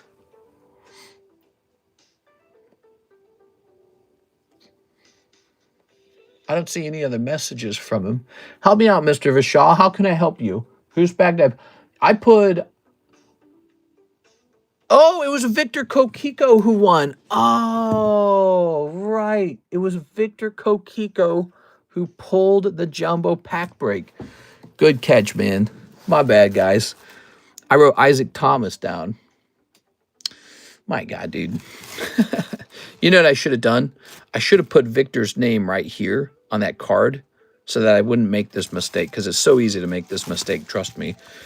The opening of it took like 25 minutes. My brain had let go that Victor was the winner. There we go. All right, we want to make sure this goes to the right guy. Mr. Victor. I was like, what is he talking about? The moment he said that, I was like, I did something, didn't I? So let's see. Did Victor need a new bag? Let's see if Victor needed a new bag. Well, we might as well create him a new bag because it's so many cards, it deserves its own bag. Whipple for mod. Hit the like even if Mr. missed my milestone. I missed your milestone? Alex, I did not. Your milestone's not here. I wonder if it was hidden from me. Hold on. Alex, there's no milestone. I rewound it. There's no milestone for me to read. Mr. has 400 bots. Yeah, there's something like bots or something going on. Those are not real viewers, guys. We don't know what it is. Alex, I went to all messages. I still don't see it. I need a new one. Here you go, Mr. Victor Kokiko. Congratulations on the Jumbo Pack pull. Lots of cool, fun cards in there. Okay. Alex, it just didn't show up. Oh, it was at the very beginning. It was 60 months. Oh, that's 5 years. I did not see that, dude. I'm so sorry. 60 months. Yeah, Alex was here right at the very beginning of the start of the channel, guys, if you didn't know that. And we've been going live for a long time. Okay, so Blue Eyes White Dragon White. He's a white boy, this Blue Eyes. Blue Eyes White Guy Dragon. Okay.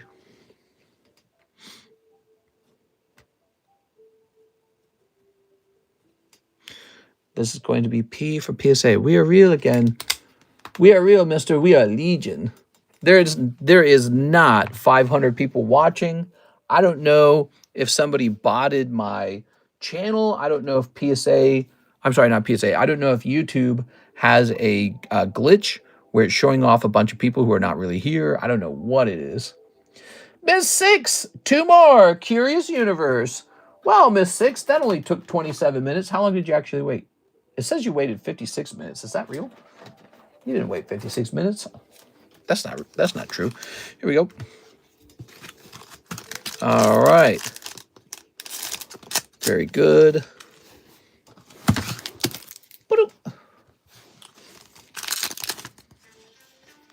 All right. Oh, and oh yeah, as we were driving in Austin, Texas, there's these large buildings and there's some really big American flags that they fly. They fly some huge ass flags, and they were all half-mast. And they were half-mast, I presume, because of Charlie Kirk, I guess, or maybe 9/11, or maybe both.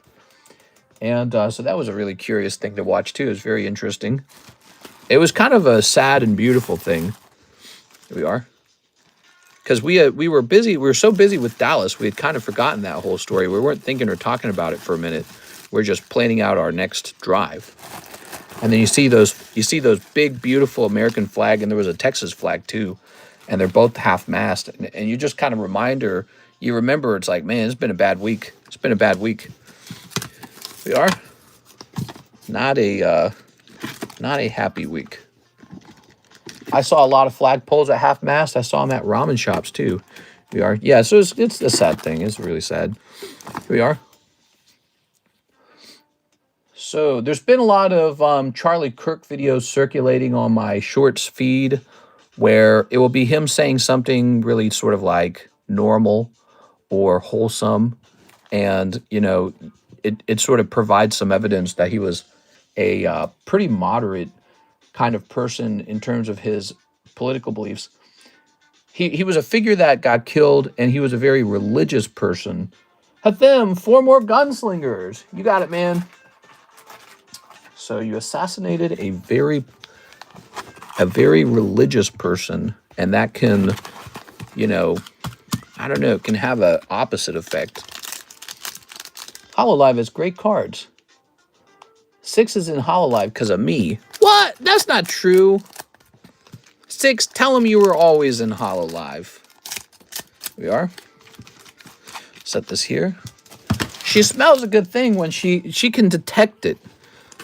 Here it is. She has the senses of a rodent.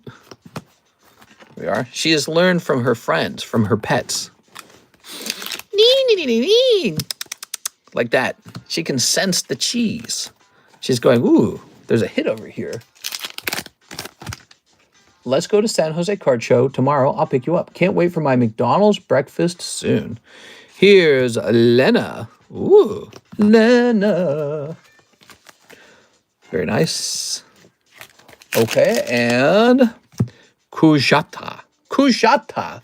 Who's this Kujata? Hey, guys, do me a favor. Smash that like button, will ya? Smash it into oblivion. Smash it like you're a 6'4" tall black man in sexy women's pants, and you're looking to get smashed. Mister, I'm fat, if you didn't know already. What? You can't be fat. I thought you said you were jacked. Troy, you can have one thing or the other. You can have hot lady friends, or you can have McDonald's. But you can have McDonald's every day, and McDonald's is going to give you a big, like gut or whatever, right? So you have McDonald's every day, or you can have ripped abs, and you go, hey, baby, what would you like a little piece of this? Maybe we go back home. But you can't have both. It's not allowed. Unless you have a motorcycle, though.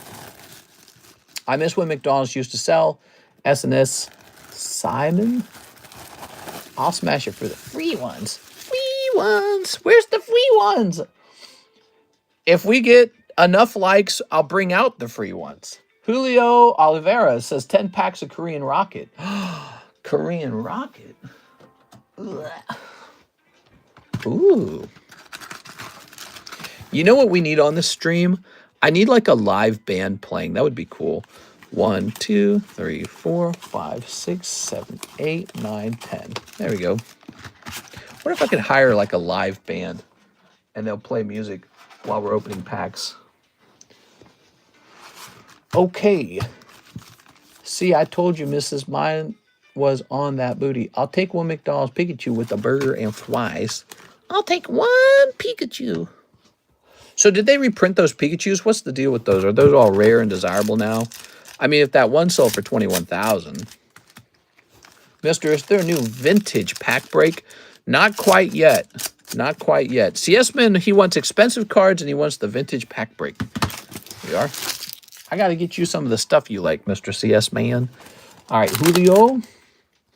They might not be singing in English. Who might not be singing in English? They are. What would they sing in if not English? Stiesel. All right, there we go.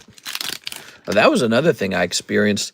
I was walking around Dallas Galleria Mall, and I noted that you could get into like groups, and like the whole group would not be speaking English.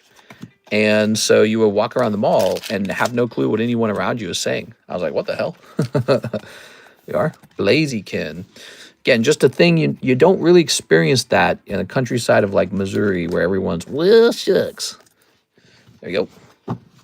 Come on, mister, pull out some cards for CS-Man to buy. You got to recoup some money. I got to recoup some money. Mr. Julio.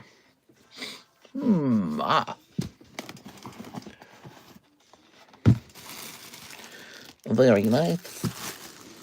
Oh, who, me?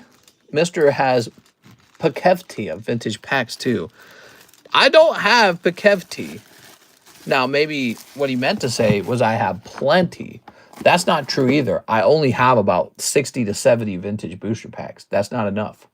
Aaron Rodriguez, 5/151, Japanese. Ooh. Where's that at? Looks like I need some fresh 151. You got games on your phone? Your live band would be in Europe, so Spanish, French, Dutch would be possibilities. What? Dutch? I didn't know the Dutch made music. I thought they just made like wooden shoes or something. All right. Here's... Maybe they just clang the wooden shoes together, and that makes music. What are we looking for? Oh, right, like a vintage pack, huh? You got any games on your phone? Oh, wow, look at all these fantastic booster packs. They're so good. We could open them, but I don't know. Maybe not. Oh, what? This is actually pretty cool. Let's see. How about, This could be fun to open. I just want to open a boofty. You guys got any boofties? Mister has way more slabs than he has vintage packs. Ooh. Okay. How nice. You got any games on your phone?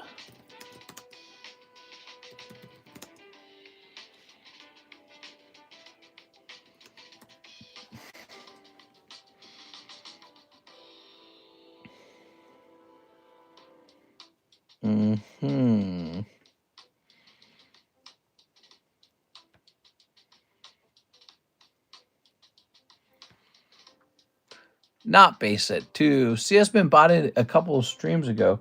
Are you saying you don't want base set 2?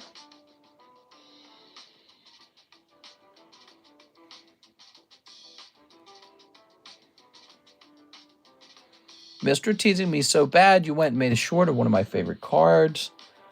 I wouldn't have the foggiest idea what you're talking about. Maybe what you're referring to is Mike's side made a video. I wish I had enough to buy your Neo 4. I wonder if CS-Man has enough to buy my Neo 4. What do you think? Man, I should probably grade this booster. I feel like I should grade that. Let me go see. How much? Let's see. Japanese Neo booster. What is that? What is this? This is a base set booster. Base set volume 2 or something like that.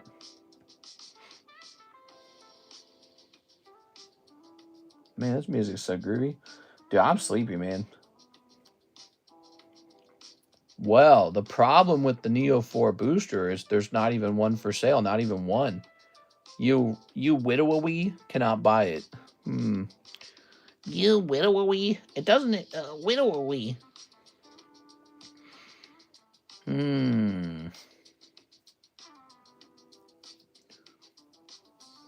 Just seems like a bad idea to open it at all. Really does.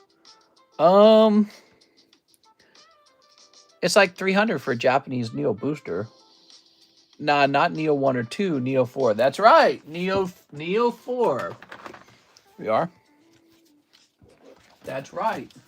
We're talking about Neo 4, baby. We could just do a rocket pack. What do you think? Let's see. So dust covered.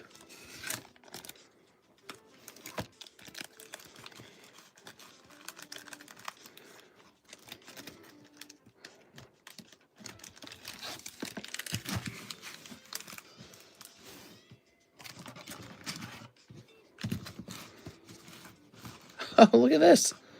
What are these doing here? I don't know. Approved. What do you think about all this, Mr. CS Man? Oh, this one's not in a sleeve. That's the one that we want to sell to CS Man. Okay. Well, these are all covered in dust. I think Discovery is 3. Now, the first edition packs are really expensive. I feel like it's better to just open unlimited at this point. I'm down for everything. So here are some unlimited packs. They're unlimited. Unlimited. How about we grab one of these unlimited packs and see where it goes? These are unweighed. We are. Anything could happen.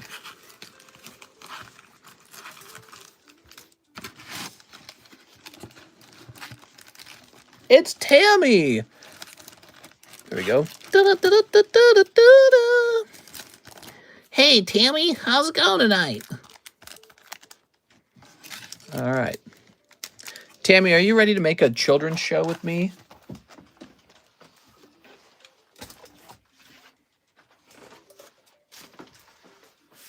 Okay.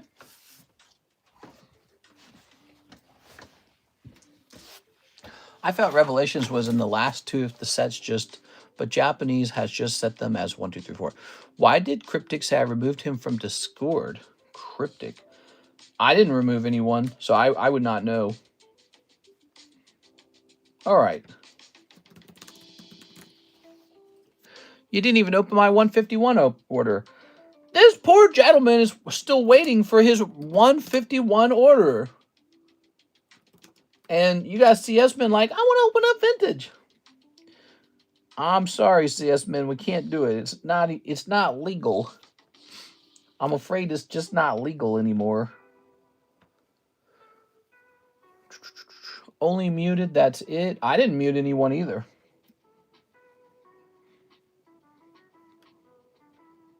Wait, what is this?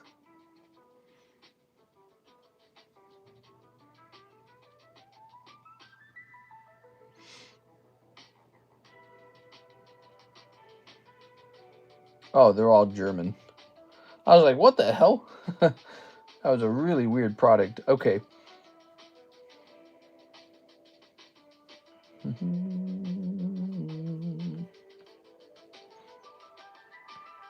What funnier? I have DMs with the guy 4 months ago, and it was for Pokestan stuff. Literally nothing. You're DMing another guy. You are.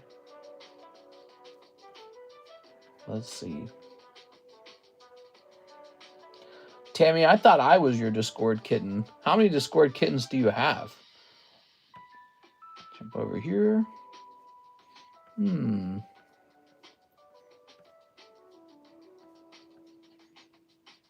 Let's see. Unless YouTube changed how it works, mister, you can always see which one of your mods blocks somebody. Oh. But that's it's in Discord. The issue is in Discord, not in YouTube.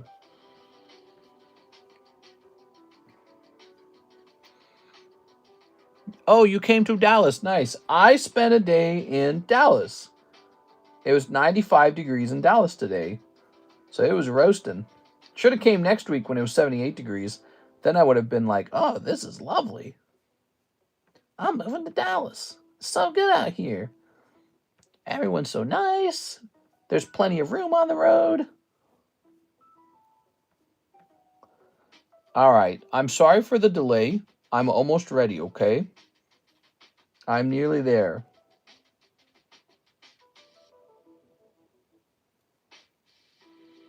Mm-hmm.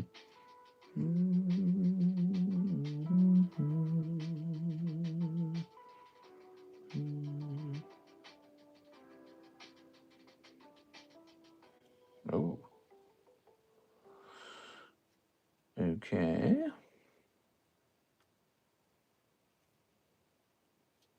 All right.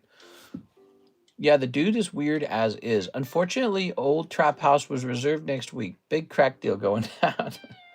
Ah, man, we're going to have to rent it today. Big deal going down.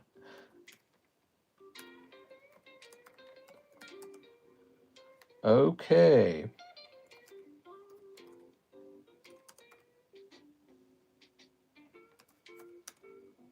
Oh, it comes out with the same number, huh? All right, we got... Oh, wait. Hold on. Divided by this number. Aha! All right, we're ready to go.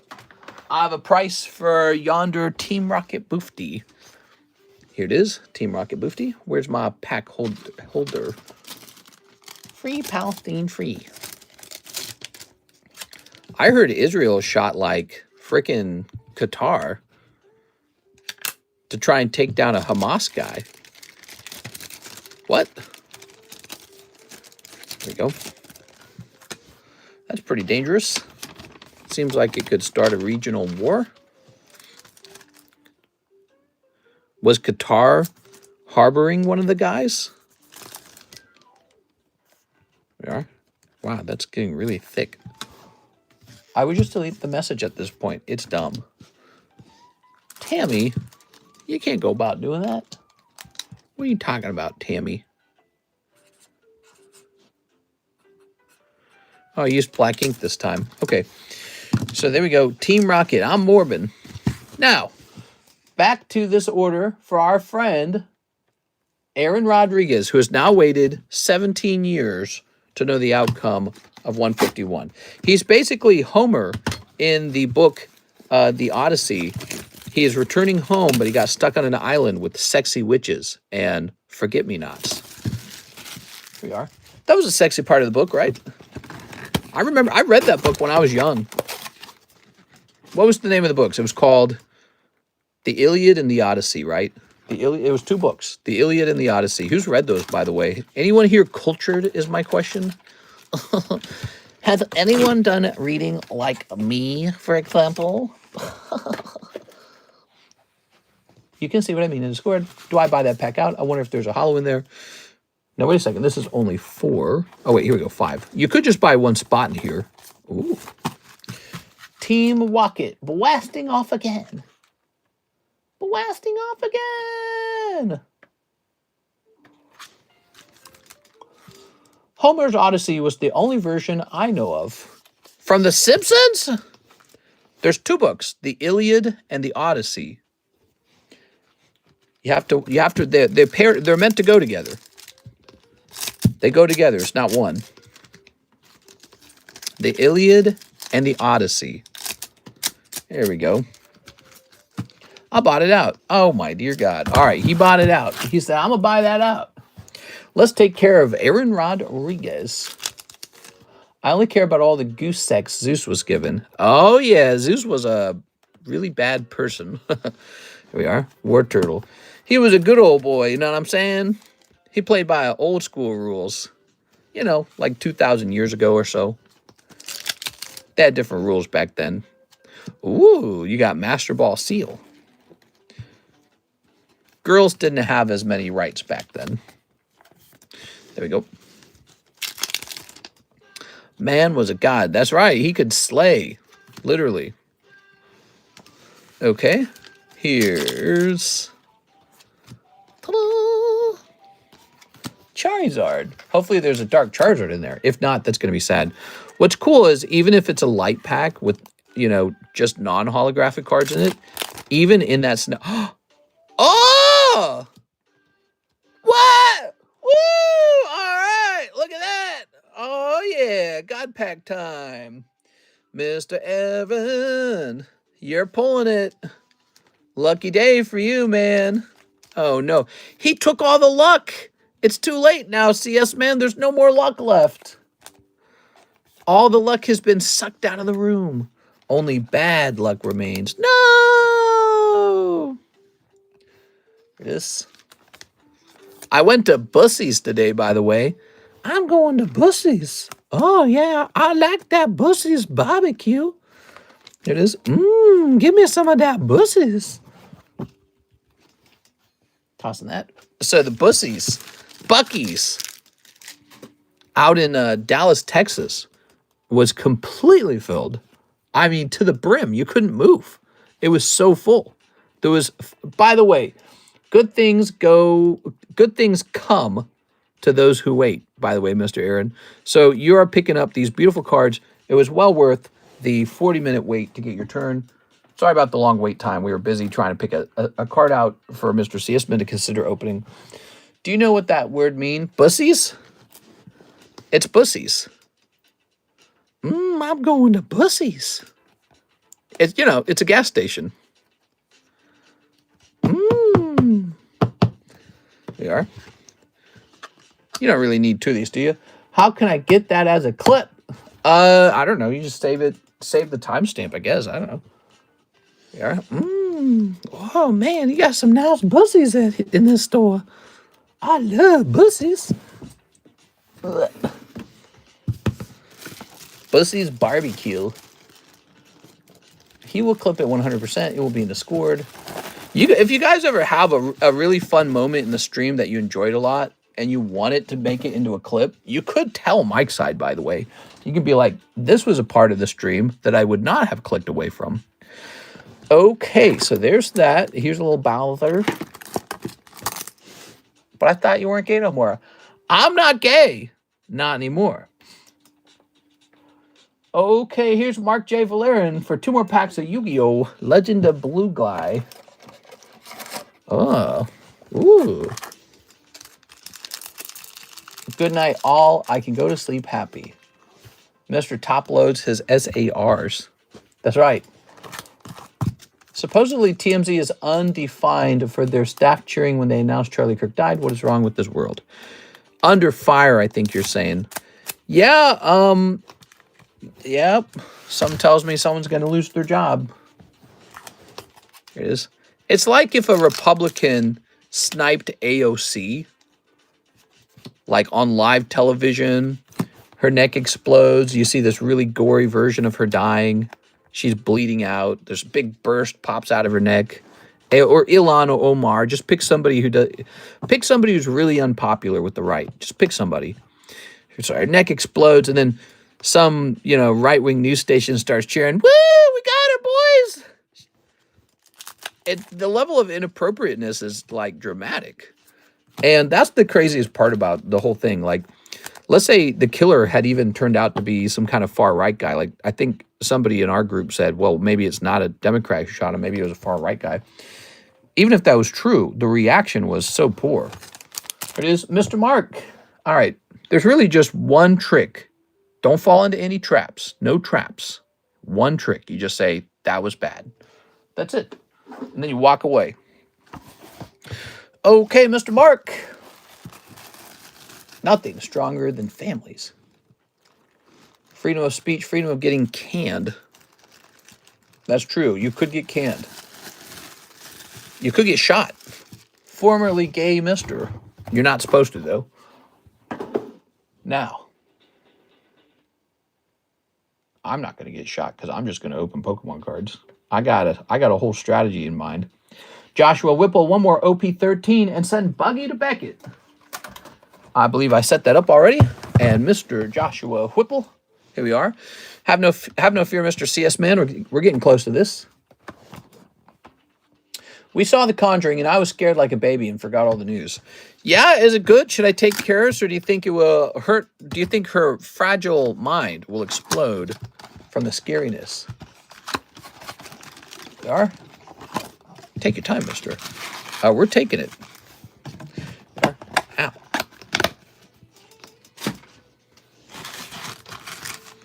Ooh.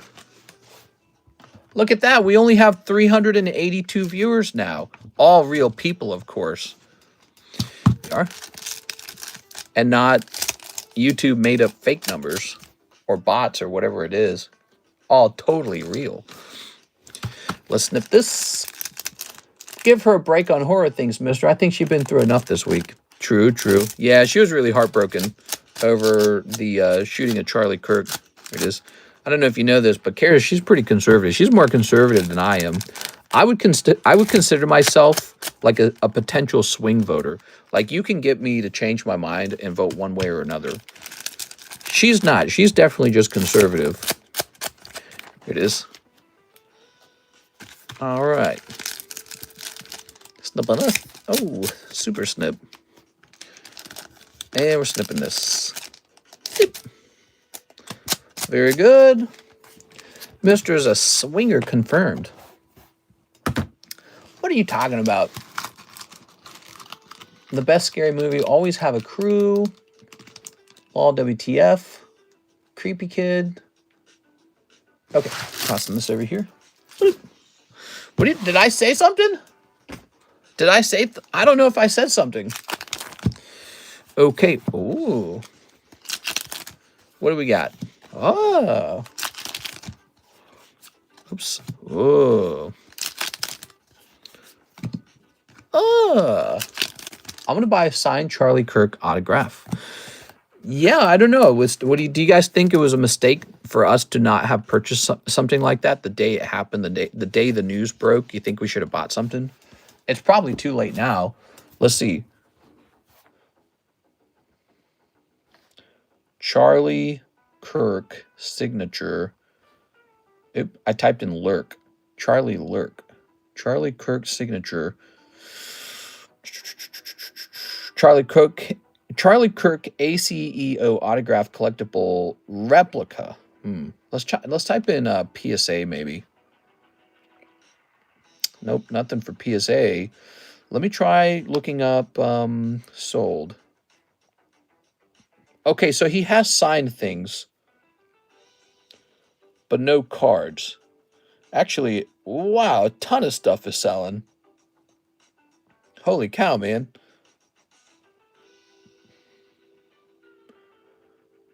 So is any of it, can you find anything now? Like, what if I sort by highest price?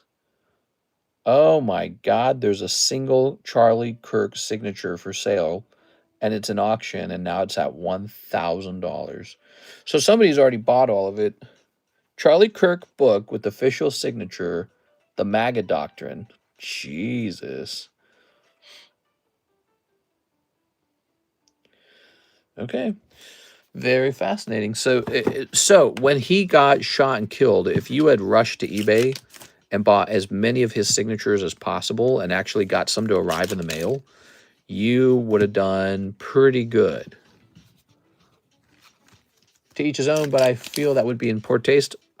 If somebody passes away, I think that's the most appropriate time to collect their signature. And I don't consider it disrespectful. To me, it's the other way around. It means that you believe that they're important.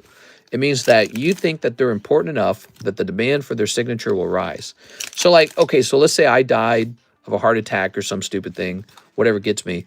And then the day after I pass away, a bunch of greedy Pokemon card collectors start, looking for a TCC collection signature to grab.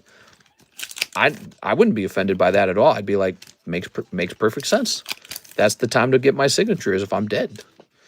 So, that's just the nature of, like when you issue a signature, that it has some sort of value or relevance as a mark of you when you were alive.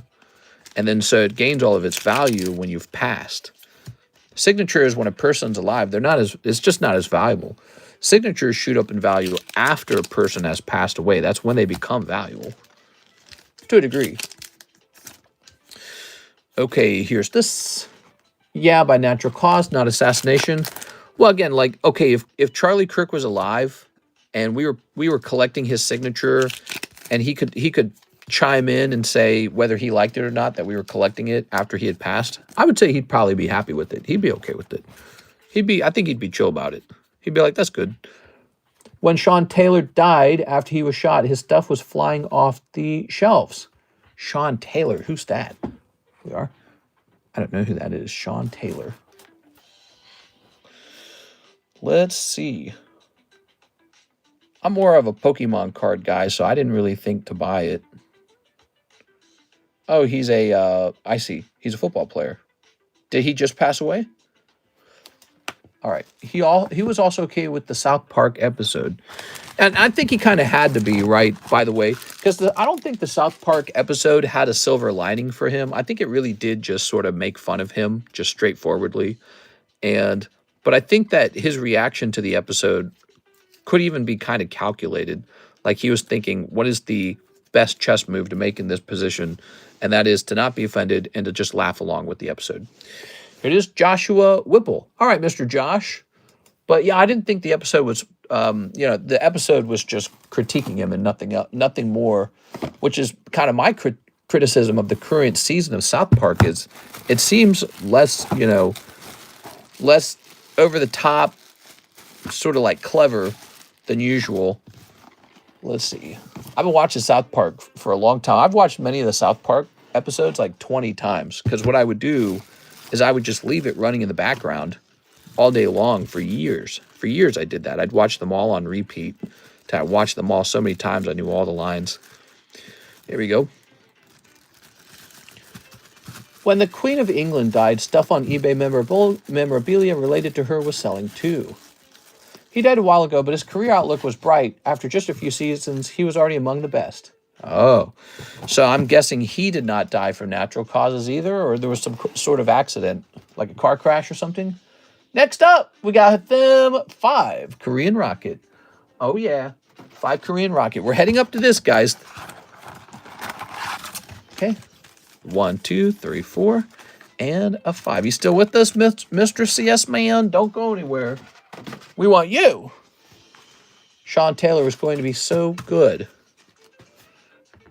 Here we are. Okay, we're going to snip the snip. Throwing it away. Okay, what do we got? Here's a cold one. And the dog. And a cold one.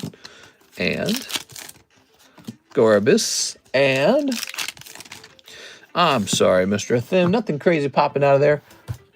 What? He was shot in his home in an attempted robbery. That's ridiculous. That's ridiculous. Why would you shoot somebody? If you're trying to rob them, you're going to turn a robbery into a murder? Man, some people are just so dumb, dude. They are just so freaking dumb. If you're robbing a guy and you kill them, now you're definitely going to jail for life, or you're getting the death penalty. God, dude. It's crazy. The people who tell us to be peaceful and just be good to each other are getting shot. Yeah. I mean, he got a lot of enemies over time. He certainly earned a lot of enemies by fighting very strongly, debating, having a lot of influence. You know, when you have a lot of influence politically, people start to look at you like, I wish you didn't exist. We are, ooh. Here's some ladies. Look at those ladies. Yeah, that's why they tried to shoot Trump, too. It's like maybe I can just get rid of this guy. He's a problem. Right? Very good. All right. That's so sad. The Sean Taylor thing you just told me. Bright football player. He's just supposed to be successful and happy. He gets shot in his home in a robbery. That's so wrong. Did they even know who they shot? Bet they didn't even know. Maybe they did know. He was only debating and people were getting triggered because he was spitting facts. We are. All right. Well, and you know, that sort of behavior, you generally do see that occur in politics in general, where when the two sides break down, they don't want to have dialogue anymore. And they just say, well, it's going to be my way or you're going to be dead. And that's what a war really is. You know, if you think about it, a war is when negotiations have ended. Negotiations, you know, compromises, democracy. A person decides, I don't want any of that. What I really want is just to have things be my way. And that's when things get violent. And it's not strictly a one-sided political issue. Either side could turn authoritarian and violent. It's possible, you know, because historically it has happened on opposite teams. Okay, the booby girl is quite good. And you know what? She's going straight into the waifu shuffle. Holy boobies. Hey, it's Azure Lane. Opinions, not facts. He was only debating. People were getting triggered. He told facts and opinions. We are. There we go. I think the whole thing makes me sad. It really does. 1, 2, 3. I think anyone who cheers his death, I feel like maybe in the very, very, very short run, you feel a sort of relief and happiness. But it's like in the long run, it's like bad for your soul. It's bad for your soul to wish that on people. You know, don't screw around with karma, you know. Not a good idea. I wouldn't anyways. Okay. And then somebody's going to say, well, like, forget about him for a second. It could have, you know, think of it as a thing that goes beyond politics. All right. Very nice. Oops. This is not going to fit in the front of the box. We're going to have to load it in the center. There we go. All of politics is sort of based off of, eventually all of politics becomes philosophy and prediction. You know, they don't, if you do politics for a long time, you begin to realize all of it boils down to philosophy and prediction. Yes. All right. You're trying to predict what's going to happen next. Swift Shore.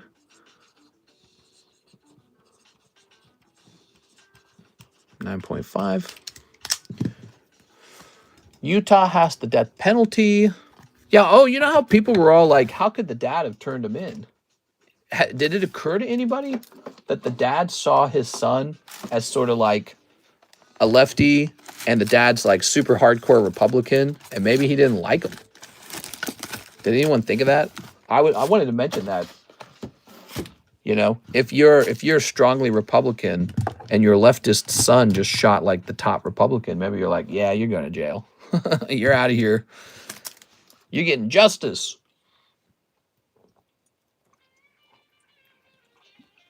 But I don't know. I honestly don't know. That is pure speculation. Next up, we got CS Man. Oh, yeah. So let's go get those rocket boosters. Oh, we're going to need a second rocket booster. You know why? Because we're going to set up the next one. Okay. He called his pastor, the dad's a sheriff. No political views should not overshadow the bond of a child and a father. What? The pastor called the marshals. Gosh, our society is cooked. Cooked is the new word, isn't it? You know, everyone says cooked. It's cooked! All right, give me a minute.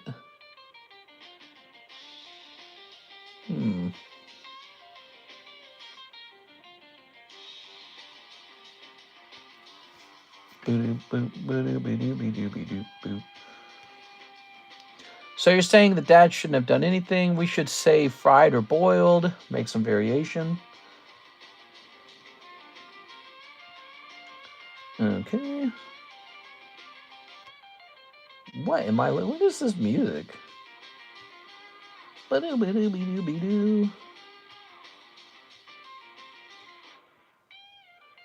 He's cooked. All right. So all that's taken care of. Political party is a scam. They're the same thing and got everyone warped. I'd say that that's not true. What you probably mean to say is that the people who are in power have a surprising amount of things in common with each other, and they probably view themselves as a higher class than everyone else. So they're sort of removed and in a bubble. However, ultimately, they don't agree with each other. Like, they really don't. Like, AOC is very different from, like, Donald Trump, right? They don't agree. Ilhan Omar really does not agree with Donald Trump. So, but yeah, you're right. They're both politicians, though, and they're both maybe, like, in a different class of being rulers, but they're fairly different. All right, one whole backpack of Team Rocket for our friend CS Man. May it be heavy, and even if it's not heavy, may the non-hollow be a Charizard. So if it's not heavy, we still want to pull Dark Charizard.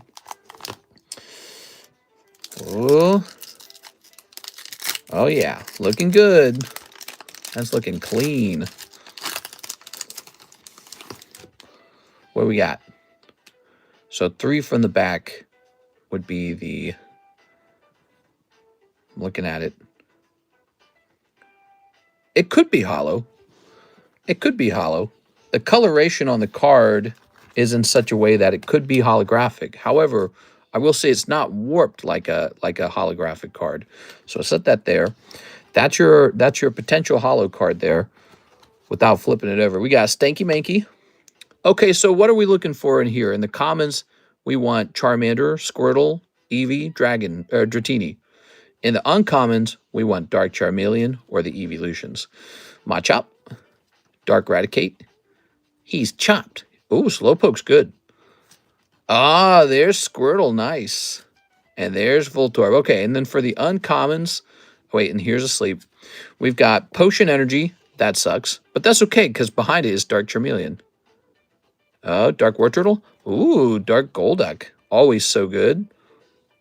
And Dark Jolteon's a hit. This is a very serious card.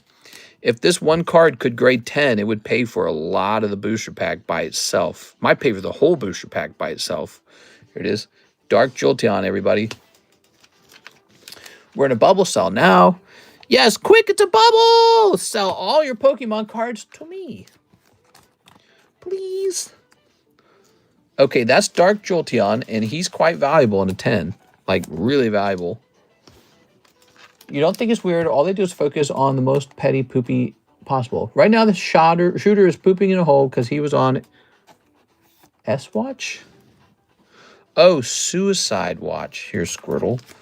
Yeah. I wonder if he has any remorse. You know, do you think it ever, like, sort of sets in his reality? Like, wait a second. I was just a smart kid who was supposed to go to college and get a job and find love and live a full life. And now I'm in a jail cell because I made one extremely dark and evil, but also very rash decision, you know? Like, we don't know much about him. Maybe he's a little slow. Maybe he's kind of borderline autistic. You never actually know what causes a person to do the things they do. Just bad stock, a bad brain. Please be hollow. Oh, it is hollow. Look at that. I told you it could be hollow. Dark Machamp. Very cool. Well, opening these is such a joy. Oh, my battery's going to die. Hold on. Let me plug my iPad in. Okay. He's an idiot. Yeah, I'd agree, man. I mean, look at him. Like, sure, Charlie Kirk's dead, but you haven't truly stopped the Republican Party. And in a certain way, you might have sort of immortalized Charlie Kirk, and he dies one day anyways, just from old age. So, I don't know. Like, if you're the shooter, you must sit there and, yes, you got to sort of, you got this self-masturbatory enjoyment of taking down a person who you really hated, and maybe you felt swept up in the sort of fervor, the sort of extremist fervor that makes you think, I'm going to save the world if I shoot this guy. I'm going to change the politics of America in a positive way. I'll take him down a notch. Maybe you get swept up in all that. and you're like, somebody's got to do it, and it's going to be me. And then you do it, and now you're sitting in a jail cell going, why didn't I just open Pokemon cards and go to college? I'm so stupid.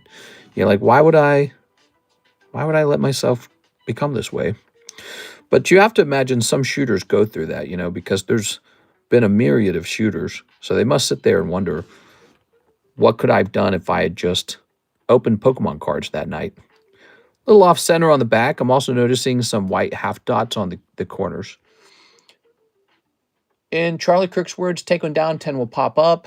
I don't know if that's perfectly true, but I do think that there's a reason why guys like Jesus or Martin King. Wait, am I saying his name wrong? MJK? Am I saying his name wrong? Martin Luther King. There we go. Oh my God, dude. I'm tired. I'll remind you, I had 4 hours of sleep. My brain's not putting the letters together right in my head. But there's a reason why they're remembered like 100 years later, 1,000 years later. And it's typically because of the story behind, their behaviors in life, and then how they gained so much attention, whether it be hatred or love, and then their dramatic endings too. It's when a story is very, very dramatic, very readable, you get remembered, We were talking about that actually with the Mustache Man, because technically Mao Zedong and Stalin got more people killed than the big H-Man. But the H-Man had more style and fashion, and the way he killed people was with hatred. And so despite the fact that his number's lower than the other two guys, he's the one that gets remembered very strongly. He gets referenced and everything. Dang it, that sucks. The quality of the card, you actually got very lucky pulling a holo. So in a booster box, CS Min, there's 36 packs, and out of those 36 packs, only 12 of them have a holo. So every 2 cold packs, there's one heavy. Yeah, I said that right. So every 2 light packs, there's one heavy pack. So your odds of actually pulling, let's say a holo out of a straight up sealed box would only be 1 in 3, just 1 in 3. And then these packs, the way they're being sourced, I try to source them really well, and I think I do a good job. But ultimately, these packs could be sort of like weighed or surged or manipulated, so the odds in these could be worse anyways. And yeah, I mean, us pulling all these heavy. I mean, didn't we just pull a Dark Raichu holo? Do you guys remember that? I remember. People should focus more on their own beliefs and not on the beliefs of others. Well, if I have a kid, I'll tell that kid, I'll be like, don't be an idiot. Go open Pokemon cards. Let everyone else be insane. Not us. We're not doing that. But, 99.99% of humans really are that way. They're just normal. And then you just get that one really crazy guy, and he's like, I'm going to do it. It's like, and then they have this vacant stare in their eyes every single time. You see the crazy eyes. Every time it's always the crazy eyes. And it's almost predictable when you see those crazy eyes. I don't know what it is. PokeRev will be remembered for millions of years. We are? Okay. Everyone in here needs to drop a like. Carddass Nikke deserves it. Oh, thanks, man. I really appreciate that. Hey, look, now only 221 people watching. And they're all real. Okay, so you have a box. Here it is. Yeah, somehow we started out with like 400 viewers or 500. Totally fake. Those are not real. I don't know what's going on with YouTube. Mister, they made it so you can't pull your children out from class from learning LGBT studies in places like Seattle. Yeah, and that's a subject. That's a complicated argument. When you hear something like that, it sounds utterly ridiculous. If you've come from, 1990s middle America, and you just kind of grew up in America, and now you're older and you hear an idea like that and you go, what are you talking about? Nobody, just like 30 years, everyone would have been shocked by an idea like that. We're in the future now, and people are saying, if you refuse to teach children LGBTQ stuff, it's because you actually are racist against LGBTQ, and that's wrong, and we don't accept that. So, and that's where we are philosophically. One group has said this behavior is natural and normal and human and loving and good, and you can't shoo it off to the side and be like, no one needs to know about you. Shoo it under the rug. Like, being gay is evil. Shoo that under the rug. Like, all right, you can be gay, but my son's not allowed to know that you exist. So that's the perspective here. And so in Seattle, they're very left-leaning, and they're saying, well, we think that it's very good, and so everyone should learn an equal amount of both things, heterosexual and homosexual. And then on the conservative side, it's like, there's a lot of counter arguments to that, like, you need Adam and Eve to make a baby. And besides, the Bible says Sodom and Gomorrah and all the other stuff, right? And, it really wasn't that long ago. It really was just the 1990s that all of that would have been considered extremely extreme. And so a lot of people don't, on the conservative side, they don't want their kids to, join that group, and they want grandchildren. How are you going to get grandchildren if your kid decides, hey, I'm a boy, I'm going to marry a boy? How are you going to get the grandkids? Like, so parents worry about that kind of stuff in the conservative party. It's a real concern. And how do you reconcile that between the right and the left? It's really difficult. Okay, I don't know if you're sending this off somewhere. Could I get that pack art too? I'm sorry for keep asking that. I love collecting them. I think we'll keep doing it. We are.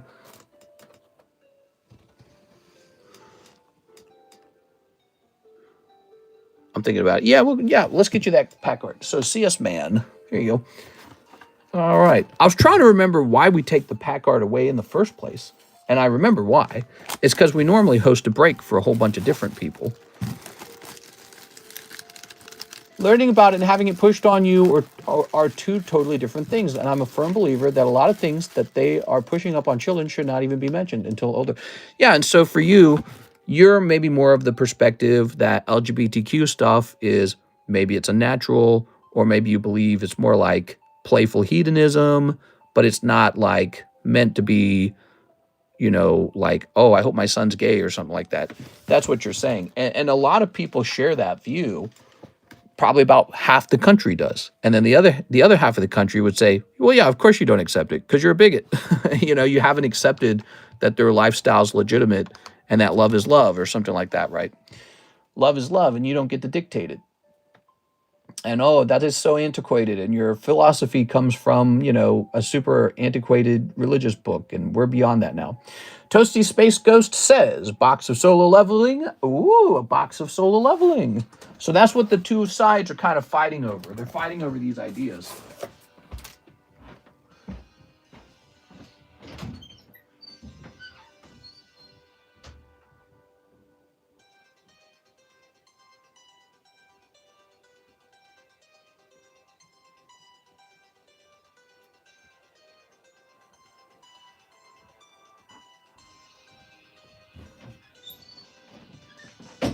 All right.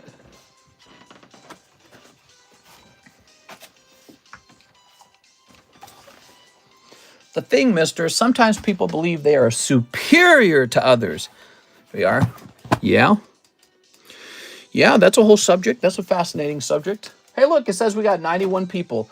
I bet that's the real number. I bet that's the real number of people we have. I sent an order for Squirrel, Jolteon, Slowpoke, and Machamp. Can you not send the Slowpoke? I want to keep it raw. You got it, man. You got it.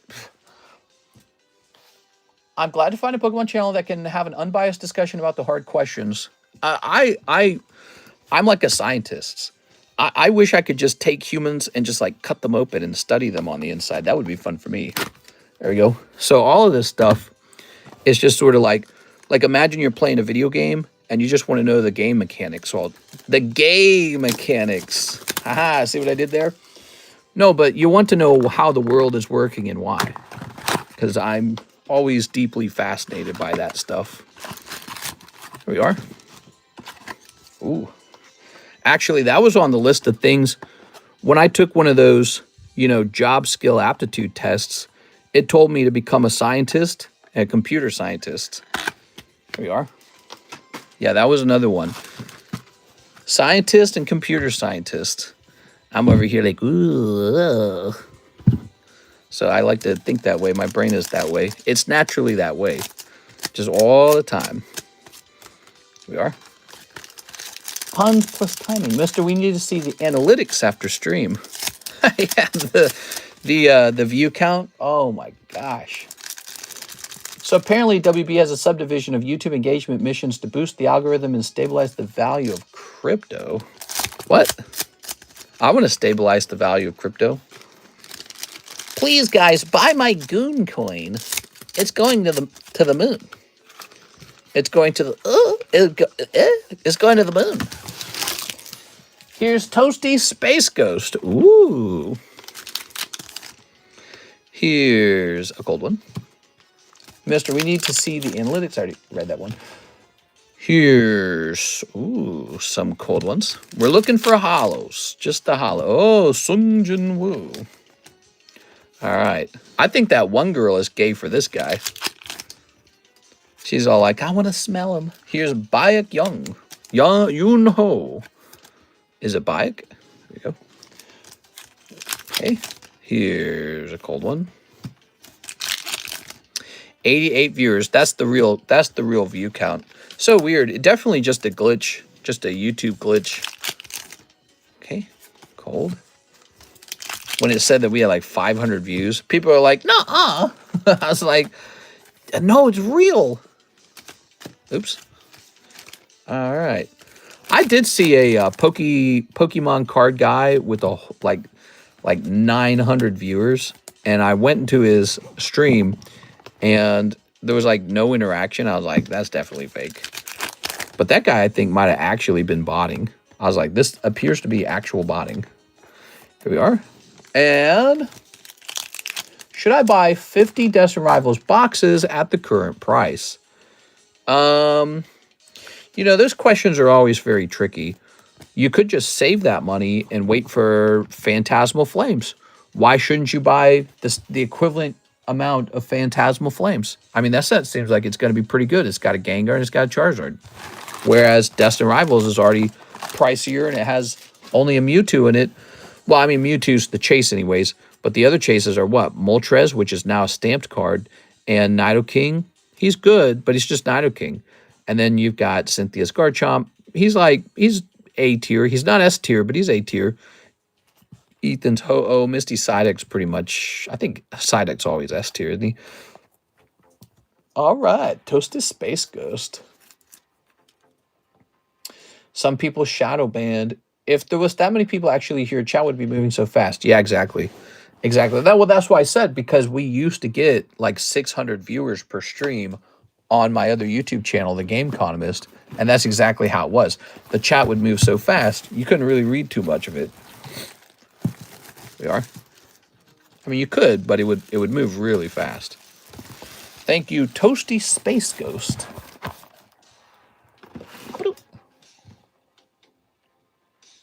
Now we have Mr. Edward Cornelio. He says, English 151, what Pokemon would you dress up for Halloween?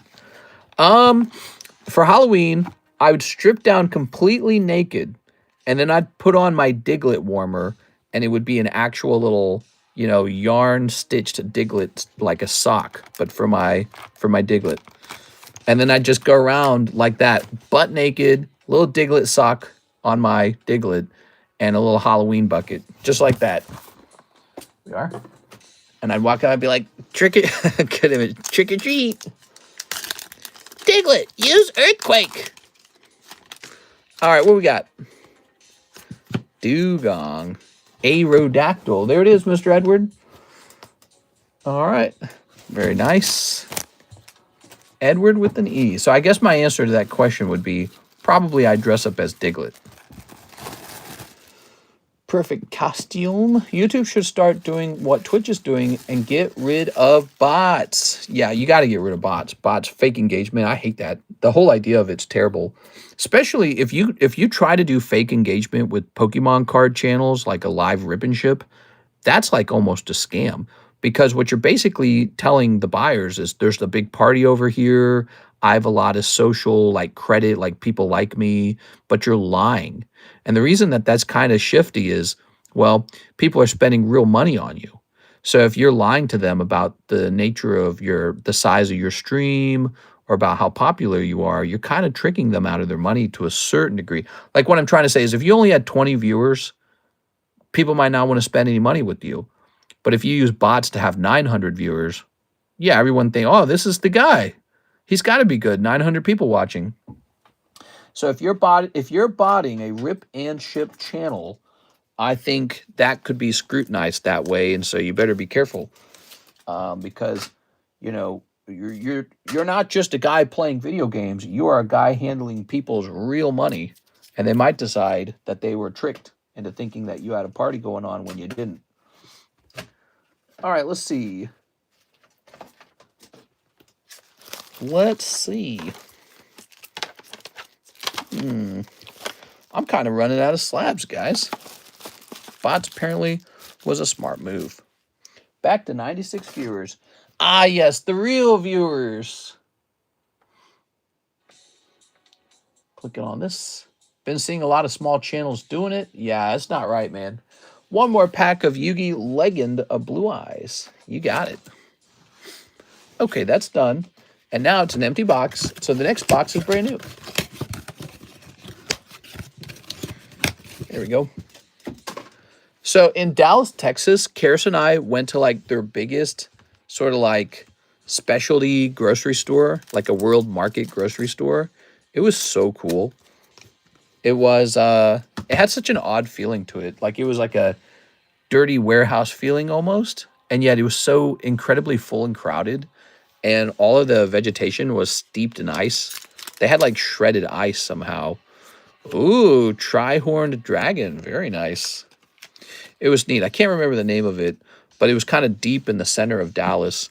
And they had so many like weird, bizarre food items that you just don't find at like a typical Walmart, obviously. But that's what they specialize in. They're having like a German fest thing going on. It was really fun. Here's Mark. There were a lot of free samples too, notably. That was nice too. Karis got some wine, some free wine, and a couple other things. I had like some salmon. They had a whole bunch of fish, man. They had all this fish I'd never seen. I was like, what? What are you doing with all this fish? We are. Very good. Mr. CS Man, Slowpoke, Squirtle, Jolteon, Machamp. Now, wait a second. He told me not to grade the Slowpoke. Okay, so he says he wants Squirtle, Jolteon, Slowpoke, and Machamp. Can you not send the Slowpoke? I want to keep it raw. Oh, I see. That's why you're warning me not to send it. So you have $40 left over then is what's going on. And you're sending it where to PSA? Yes. So this one's going to PSA. Let's go back down. Wine salmon. They had a mushroom like bar, like a mushroom area where they were growing fresh mushrooms in like a special mushroom holder. And it had like a glass pane so you could see through the glass. And they were growing like these different varieties of mushrooms right in the store. And they're like, we grow these fresh for you. It's like lion's mane and all, you know, like oyster mushrooms. It was cool. I was like, wow, that is such a good idea for mushroom lovers. I'm a mushroom lover. I love, not that kind of mushroom. I love gourmet mushrooms. Let's grab this. Hydroponics. What? Wow, you got a lot of cool comments, man. Oh, look, we did a pre-grade on those. Okay. So, no Slowpoke, but you want Squirtle and Jolteon. You know, if you want to replace the Slowpoke, send the Dark Golduck, okay? He's really good. Dark Golduck's really solid. All right. Me too, mister. Some people don't like mushrooms. Yeah, I don't understand that. That's shocking that someone might not like mushrooms. They're so delicious. They're fun guys. Don't you want to be a fun guy? You know, when the Last of Us breaks out, I'm going to be more mushroom resistant because I've already got the mushroom in my DNA. We are. All right. The mycelium. You don't have to. You don't have to, okay? Change your mind. Feel free to change your mind. It's an uncommon card, the Dark Golduck. Also notice how it says dark in the name. So just like the Dark Jolteon, Dark Golduck is an uncommon. which makes it more rare. And the artwork on it is pretty crazy. Notice how it has like the dark box around it. Well, the squirrel doesn't have a dark box. It's got a yellow box around it. So this is because that's a dark Golduck. We are. Hey, what's up, Brian? Yeah, I'll send the dark Golduck. Hey, mister, what's new? Hello, Brian. CS man, I would never lead you astray. Dark Golduck was the top choice. There it is. Okay, Squirtle, Dark Golduck, Dark Jolteon. I'm feeling pretty dark after all this. I wish I was a little bit taller. I wish I was a baller. I wish I had a girl. If I did, I would call her. Mushrooms are phallic shaped, mister. I thought you were formerly gay. I'm not gay. Not anymore. Let's see. Not all. Shiitake mushrooms are good. Yeah, they have a much more pungent and overpowering flavor. Oh, wait. We're going to go with CS Man. Okay. Oh, and we're going to put P down. Boy, I'm tired. What time is it? 4:25? I'm telling you guys, I didn't get too much sleep.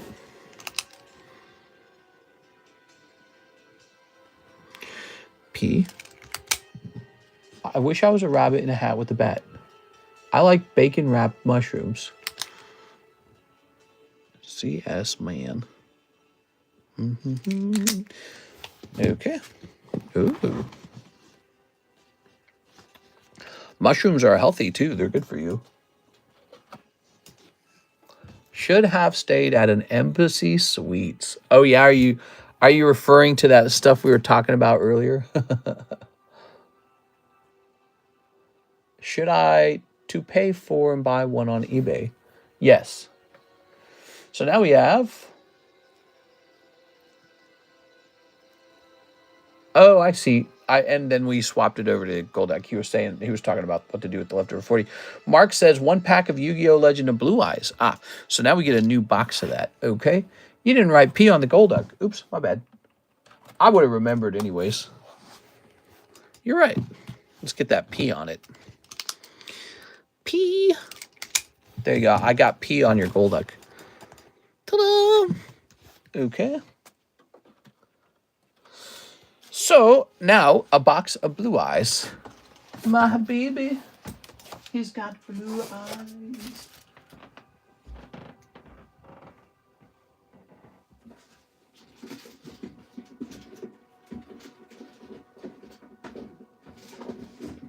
Well. We are officially on the last box of Legend of Blue Eyes. That is the last box of it.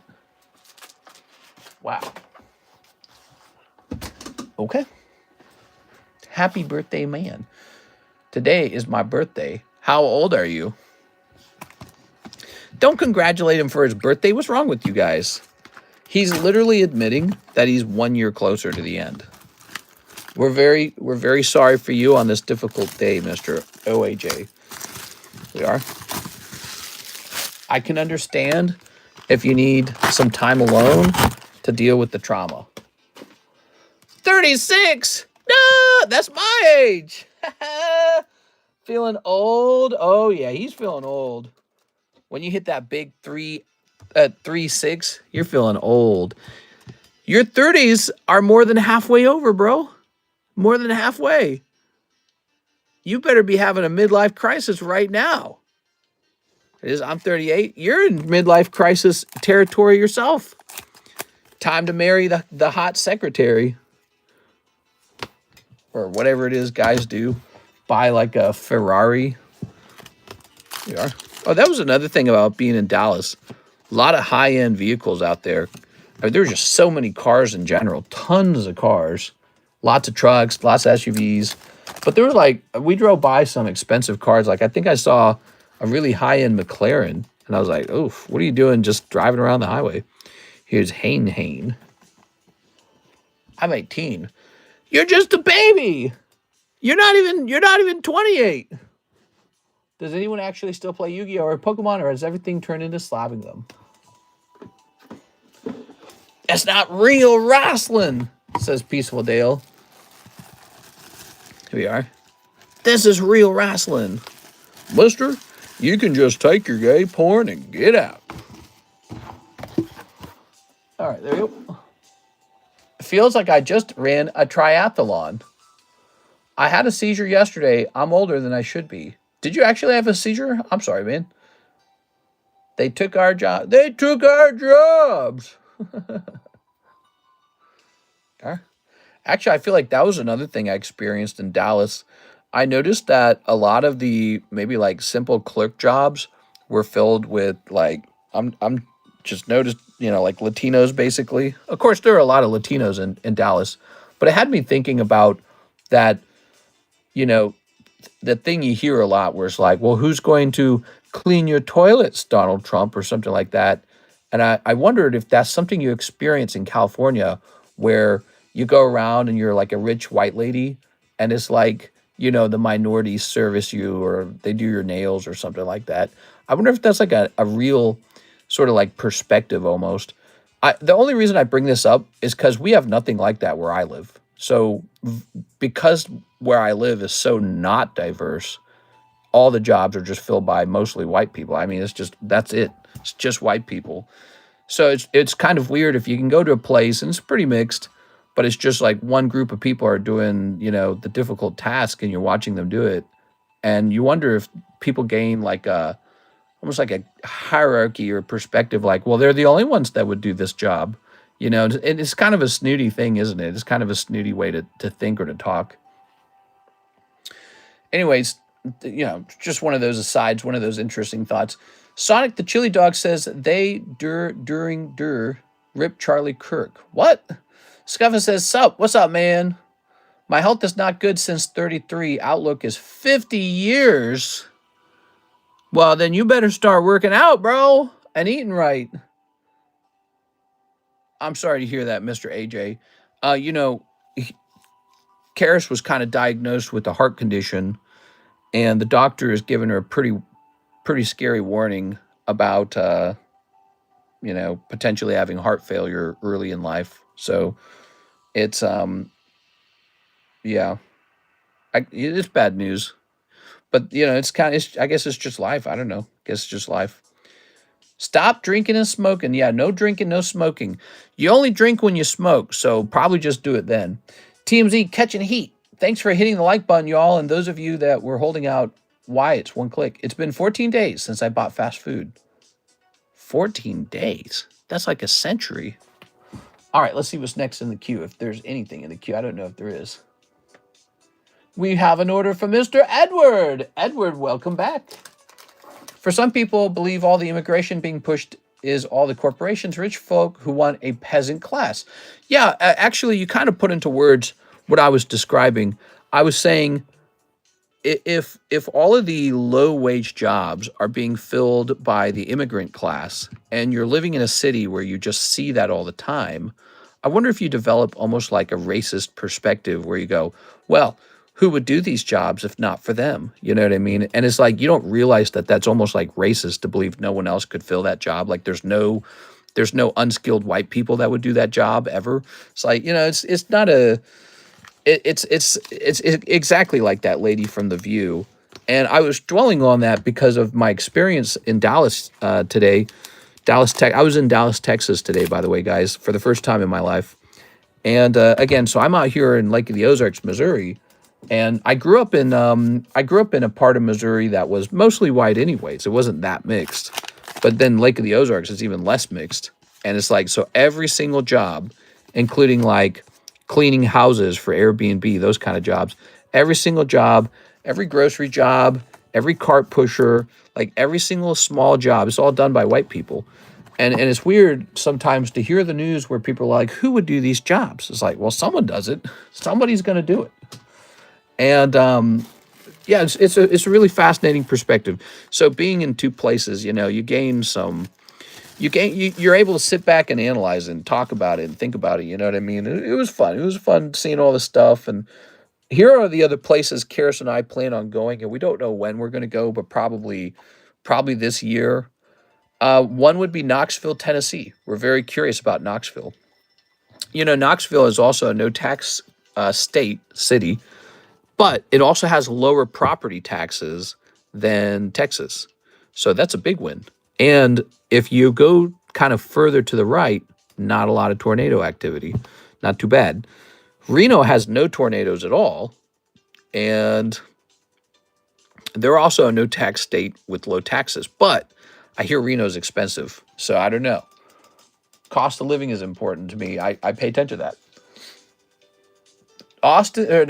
Dallas is off the list. We will not be going to Dallas. Sorry, Dallas. Toasty Space Ghost. 2 Japanese white. 2 Mega Symphonia. Box of solo leveling. You got it. All right. White trash, sorry, is considered immigrant. I think you mean ethnic whites. Thank you. Ethnic whites. My wife said that one time. The ethnic whites. Here we are. There's a lot of hillbilly types in Lake of the Ozarks. If you go looking, here we are. It's very laid back. There's nothing wrong with it. It's very laid back. Wholesome almost. It's very strange. All right, just people being humans. All right, very nice. Actually, that was something I noted in Dallas, Texas, was there was an immediate feeling like everyone was more competitive. And so that's what people mean when they say it's more laid back. So when they say, oh, you know, Lake of the Ozarks, it's more laid back. What they mean is people are not wearing high fashion. They don't really care about their 401k that much. They're not trying to run a corporation. And you don't run into too many CEOs. You don't run into too many high-powered lawyers. And so that's what they mean when they say it's laid back. So when we were in Dallas, Texas, walking around some of the places, you just sensed a sort of like higher energy and competitiveness, like almost like a higher expectation that exudes from the personality types of the people who are perhaps doing these high-paying jobs or, you know, having to work really hard in order to afford their lifestyle. Here we are. Ooh. Beautiful. 2 Japanese white. Did I open the wrong sets? I opened the wrong sets. Hold on. Hold on. Wait a second. Let's do this all over again for Mr. Space Ghost. Here, Space Ghost. Let's play a game. Let's pretend these are for me. And then we'll go get the ones you actually ordered. Forgive me. I'm quite tired. I've been saying that all night, but it's true. I've only slept 4 hours. All right. Hold on, guys. He actually ordered a different order. So he wants this. And I messed this up. He wants Mega Symphonia. There we go. All right, so we have fixed it. Ta-da! You know, my brain saw you said Mega White, and my brain just filled in the rest. It said Mega White, Mega Black. 2 packs of Mega White, 2 packs of Mega Black. And I don't know why it did that, but I got 4 hours of sleep and drove for about 15 hours back and forth. And then also I drove for like another 3 hours in Texas all over the place. So my brain, it's mashed potatoes right now. Look at this Garvantula. Is that what it's called? I can't remember his name ever. Garvantula? That's a cool looking spider. He makes it into a lot of sets recently. You notice that? And here's Jelly Sant. Mister's making up sets now. It's Mega White. Mega White. Is that Arkansas? Isn't there like a group forming in Arkansas and it's sort of like a whites only group or something like that? Did you guys hear about that? What was it called? I can't remember what it was called, but it made it to my feed multiple times. And it's like a group of white people and they're going to build like a commune or something. And it's like, we're for the whites. It is solo leveling. Ooh. I had friends speak bad because you speak your mind. I love and respect your life. I had friends speak bad because you speak your mind. Oh, really? I'm sorry to hear that, man. You know, it's so much more fun when you guys can actually. You know what? When I'm alone on a car ride with my wife, and we can just fully talk about all of the most touchy subjects without any fear of going too far or saying the insensitive thing, or just saying like the scariest ideas, or get just straight up into the philosophical concepts, you know, like what are humans and all this stuff. Those are some of the best conversations. It's when you're free. When you're free. And political correctness puts you in a sort of jail or prison of ideas where it says, here's the little circle, and all your conversation stays in this circle, and everything else, not allowed. Not allowed. Don't talk about it. You're going to make somebody mad, and then they'll shoot you or something. I don't know. But it's too bad that society is that way. What makes people that way? Is it like low self-esteem? Is it insecurity? Like if you were to talk about me meanly, I wouldn't be that bothered maybe. I don't know. Maybe it depends on what you say. Maybe if you say the wrong thing. I'm just kidding. But yeah, I feel like all of the fun is on the fringe. You know, like if you came to me and you said ABC XYZ, and it's just the thing everyone's supposed to believe, and you said everything that's normal and good, that's a boring conversation. Who cares? Everyone already agrees with that. It's actually on the border of ideas where all the fun is had when you start talking about really fascinating ideas. That's where all the fun is had. All the fun is in the controversy, not in the status quo. That's what I'm trying to say. So you want to have good conversations, conversations that are memorable, conversations that get you excited and jittery. It's in you know, breaking the rules. It's in the arena. It's not in the status quo. Status quo is boring. Everyone already agrees with it. It's like, yep, we're all this, we're all that. Yep. We are. Trust me. I agree with the group think. Not me. I'm not different. I would never disagree with the group. Okay. Oh, go gun he. And you know, when you watch a TV show or a movie, that's oftentimes that's what the hero is doing. The hero is testing out the controversial. The hero is testing out the things that no one else will touch. That's very often what's going on. He's an adventurer. He's going on an adventure. Sometimes your ideas need to go on an adventure. Like, let's say you're maybe a little bit Democrat, right? And I said Republicans should go on a adventure where they try doubting their religiosity. You'd cheer that on. You know what I mean? You'd say, yeah, they should go on that adventure. But I could give you an adventure you should go on, and you'd cringe, and you'd be like, I would never go on that adventure. I would never test my own ideas out. But that's... You know, put on your scientist cap. Put on your evil doctor cap, you know, doctor of evil. Put on your mastermind cap. Why don't you try it? Why don't you try risking all of the craziest ideas for once? Go in there, dive into that. All right. You know, I'm a kind of guy who likes to eat stinky food, right? Sardines, anchovies, spice, whatever's stinky. And I'm that way with conversation, too. I don't want a conversation that tastes like macaroni and chicken nuggets. I want a conversation that stinks. I want the stink. Give me the pungent. Give me the whoa, you know, give me the excitement. That's where I'm at. And do it well, you know, do it in a tasteful way. You can do it in a tasteful way. I think you can. That's what comedians do, actually, if you think about it. You know, comedians have this clever and witty way of taking a subject that's highly stressful, highly difficult to talk about, and they find a way to make it palatable, and that's why they're comedians. And it's a sign of intelligence, is what it is.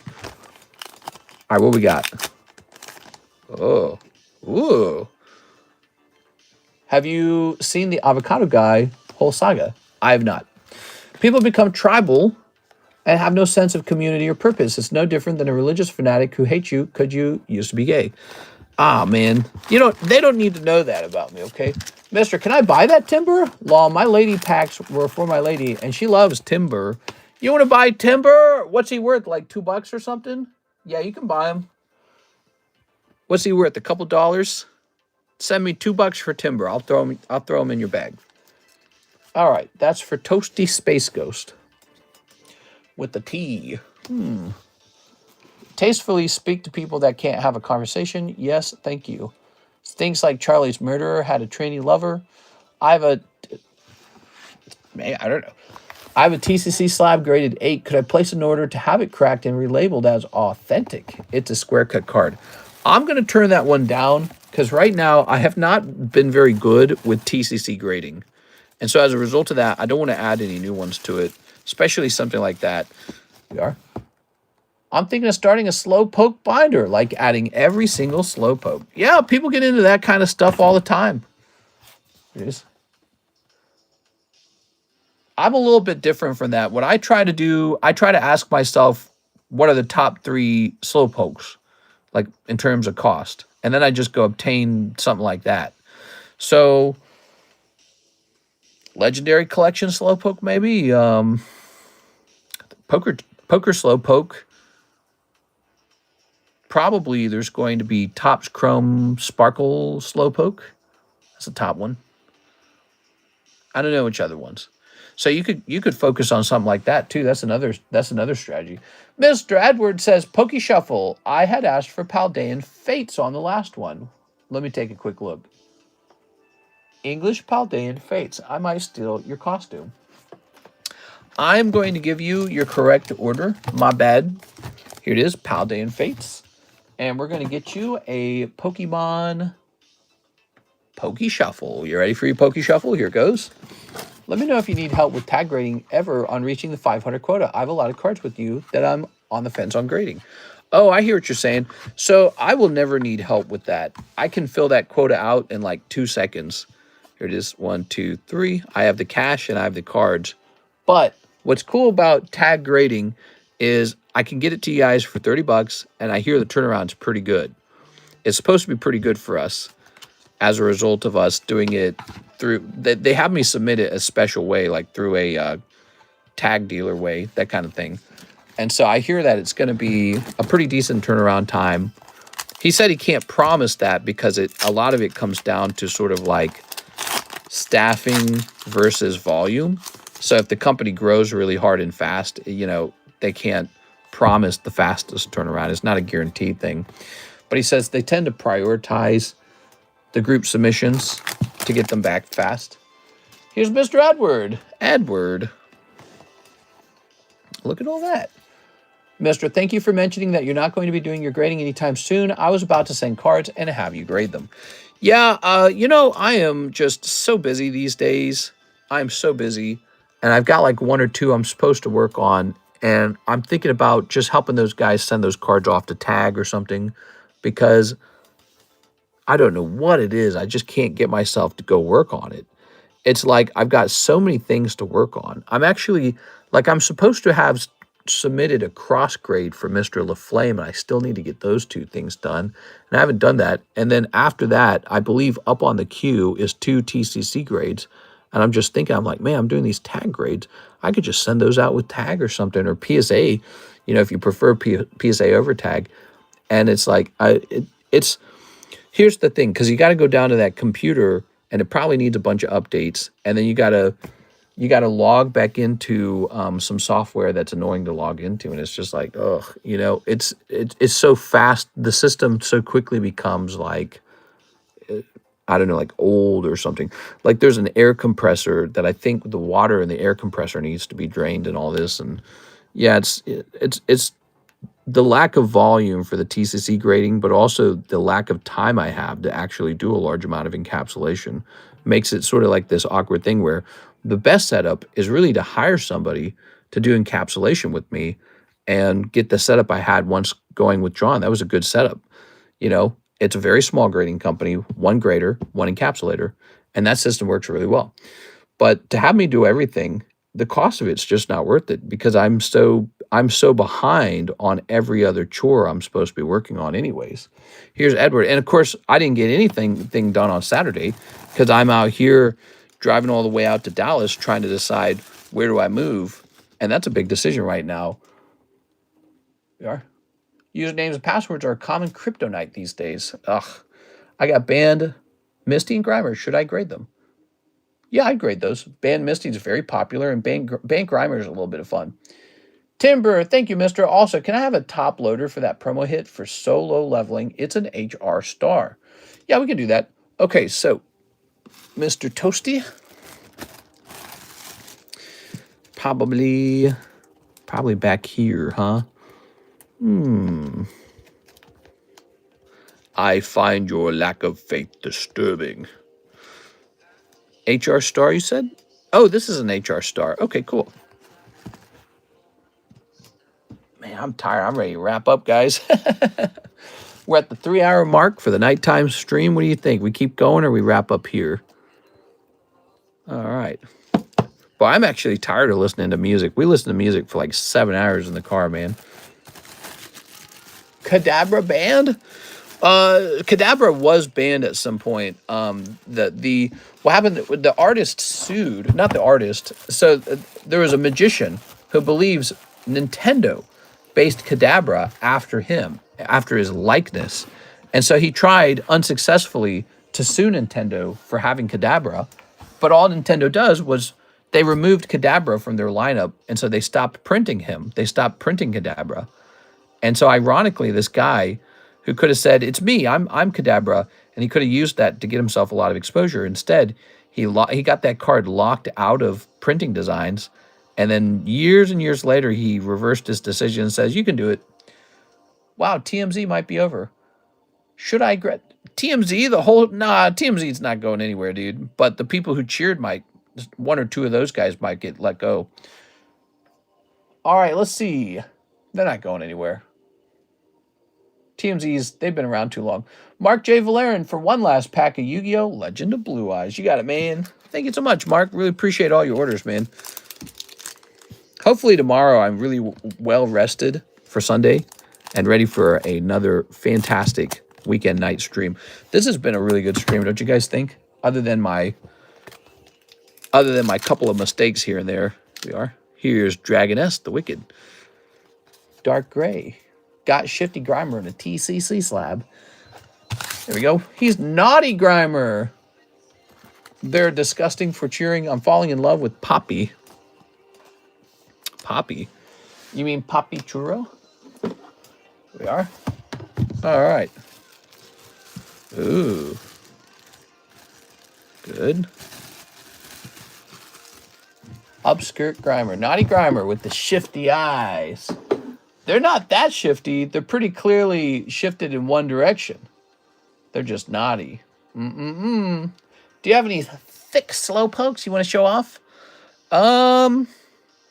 Not really. I have one pricier PSA a slowpoke from the Leaf Green collection. I think you've probably seen it. You saw that one, right? The wherever he went. Wasn't he up here just recently?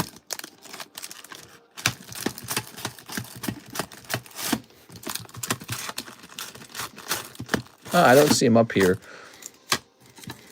Oh, here he is. So I have this one. He's 200, population 4, from the Leaf Green collection, a really rare poker collection from the Gold Star time period. Other than that, I personally don't collect too many slow pokes. I just run into them from time to time. But there's nothing wrong with collecting him. He's a great, original Gen 1 Pokemon. He's a good Pokemon. Very popular. I just can't think of any that I have on hand.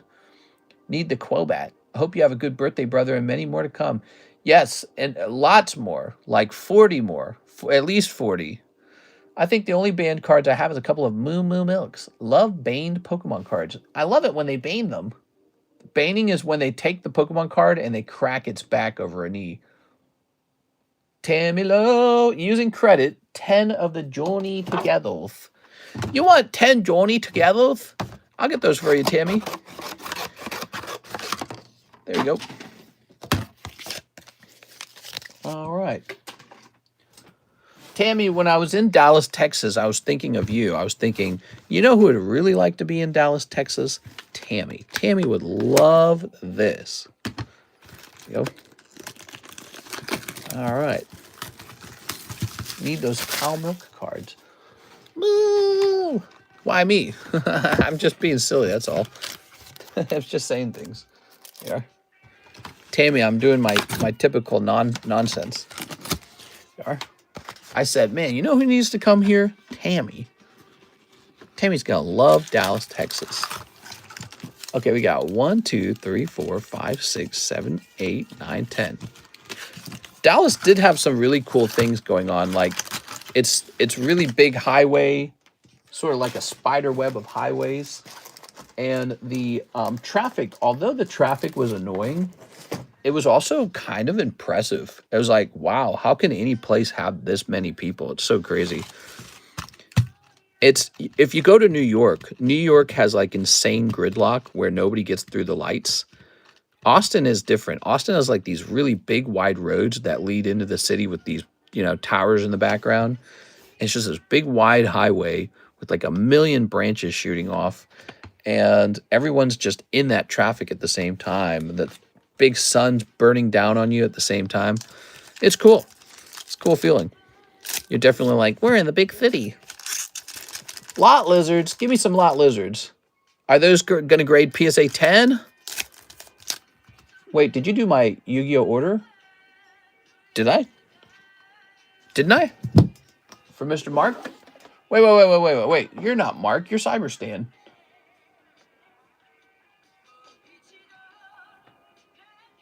Mr. Cyberstan, what's the name on your order? I'm a little confused. Cyberstan, he's not Mark J. Valerian. Hawaiian Rifle is Mark. I drove through New York City for a decade. Gridlock is rare with full stop, usually due to accidents, but rush hour is packed and slow, but it moves. Oh, I spent only a week in New York, and I must have experienced a special level of gridlock.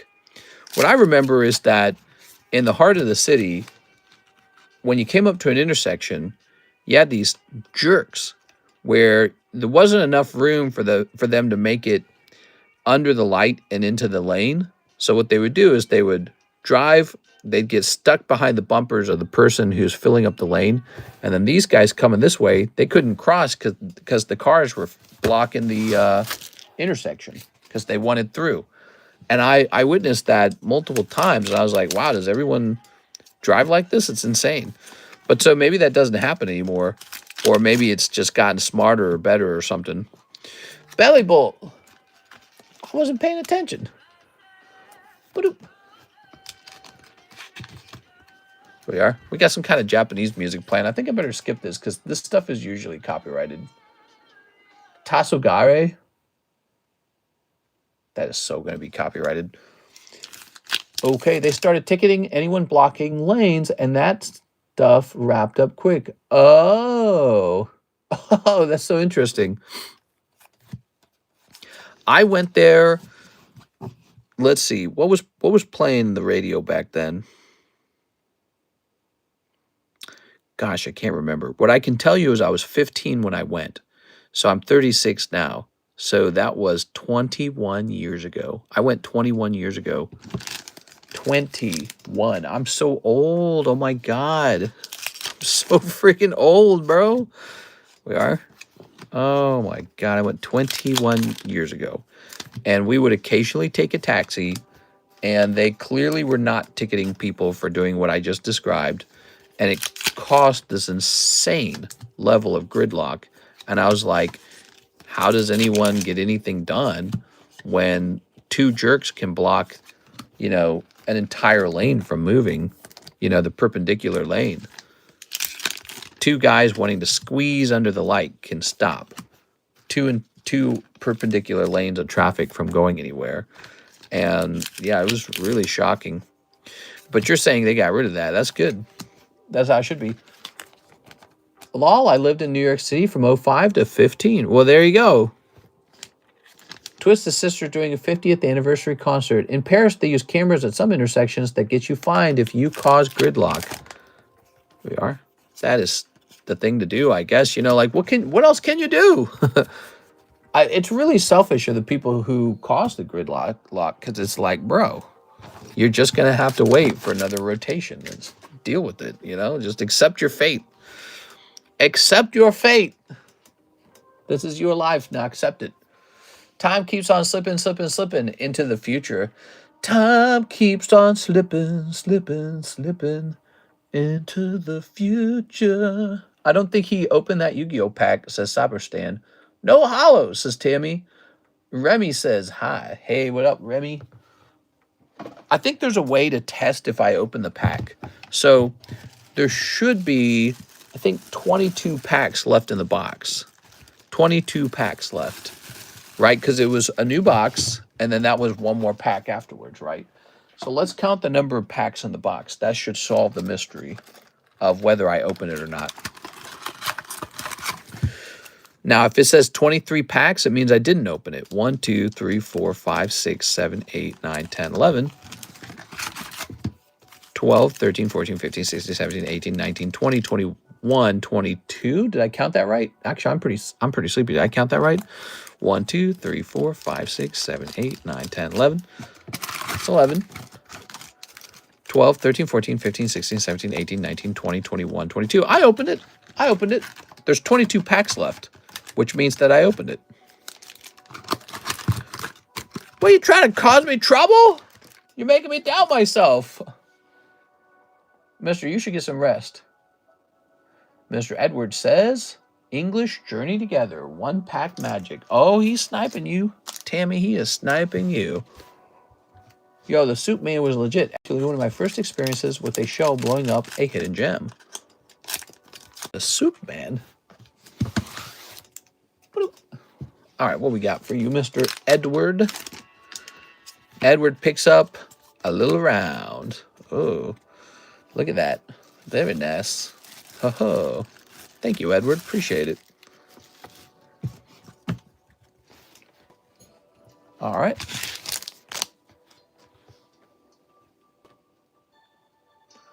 Okay.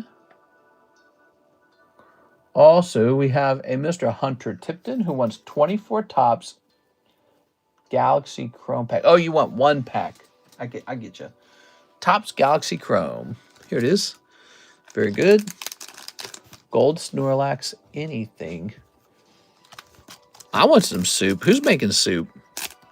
You guys are making soup? Do I get some? Tell me I get some. Did you take it from my credit? I did not take it from your credit. Thank you for not taking advantage of me. I'm very sleepy right now. I probably should not be streaming anymore. So, I believe this goes down to 209. Thank you very much, Tammy. Tammy's being so nice. Let's make this 210. We'll give you the $1 tip. Here we are. Tammy. I gotta make soup du jour when I get to work today. Any requests? What's a soup du jour? Okay. 100K mark. We are getting closer to 100K. It's really happening. This month we saw the needle move. Oops. Although I took Friday off, and so the Friday night stream didn't happen, and that might have slowed down a little bit of progress. The Imperial Fleet for Hunter Tipton. Soup of the day. Oh, the Schwab de jour. Of course. There we are. Hunter Tipton. Ooh, let's see. The Trick Boiling Chicken Bones.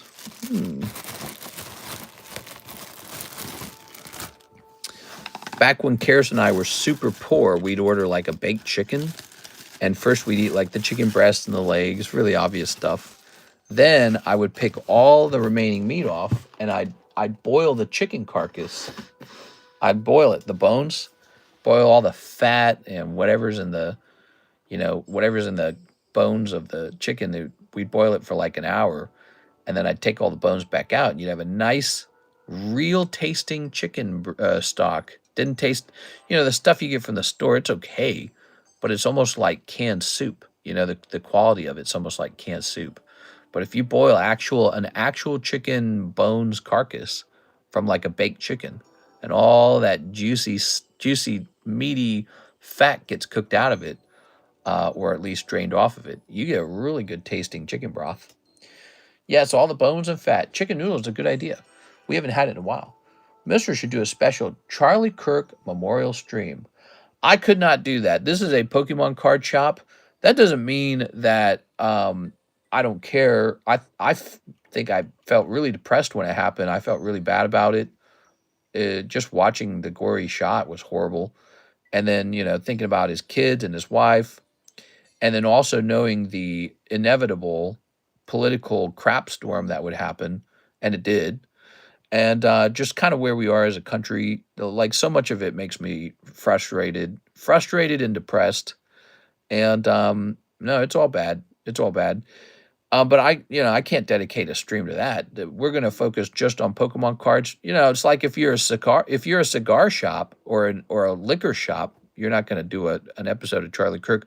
That is for the political sphere. So that's their job. My job is to just have a casual conversation. We can talk about it all you want, but we're just here to do Pokemon. So this is a Pokemon card shop, and you guys can come here and expect it to be focused on Pokemon, but you can still have you can sit down and have a conversation about it, but I'm not doing a whole stream for that. Again, there's people out there who are supposed to do that, so they'll take care of that, and I'll take care of this. Mark says, I lied. I'll take 4 more packs of those Yu-Gi-Ohs. Oh, yeah. 1, 2, 3. Have you seen Campbell's Chicken Noodle Soup is over $2 a can now? Really? That's all? Feels like they could sell them for $5 a can. Holy, I didn't know it was only 2. You could sell that for $5 a can easy. People would pay that. There you go. $2. All right. Toss of this. Here's Fissure. Ooh, Fissure. No, 345 in Cali. 345 in Cali. Here's Giant Soldier of Stone. Flame Ghost. Flame on! What, mister? It should be 159 at most. Here's Two-Pronged Attack. I mean, if you look at the cost of everything else, it's all gone up so much. And people's wages have gone up. The idea that Campbell's soup still only costs up to $2, it's kind of surprising. But I don't know. It's $2 is nothing. People regularly spend $5 on like just junk food, like candy, cookies, cupcakes, soda pop. $2 for an actual meal, for an actual soup. That's cheap. And look at out to eat food. If you order a side of soup at a restaurant, congratulations, you just spent $6 to $8 on your side of soup. So $2 for a nice little chicken noodle, it's not that crazy. It's really not. The price of everything is shifted. The value of everything is shifted. Things aren't worth what they used to be.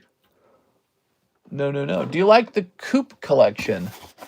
The Coop collection? I got no clue what you're talking about. Wow, I remember 2 for $1. Here we are. Very nice. Yeah, I think I remember them for like 69 cents or something like that. Here we are. But I also remember when soda, I remember when you could buy a 12-pack for like $3.50. Or like as low as $3 if it was like buy 3 for $9. So a 12-pack of soda was like three 12-packs for $9 back when I started with Coca-Cola. Now it's like $12. So yeah, of course it's all changed. Tammy says, let's do another 10. Take from store credit. All right, don't let me forget, Tammy. Tammy, be my safety fall catch. 1, 2, 3, 4, 5, 6, 7.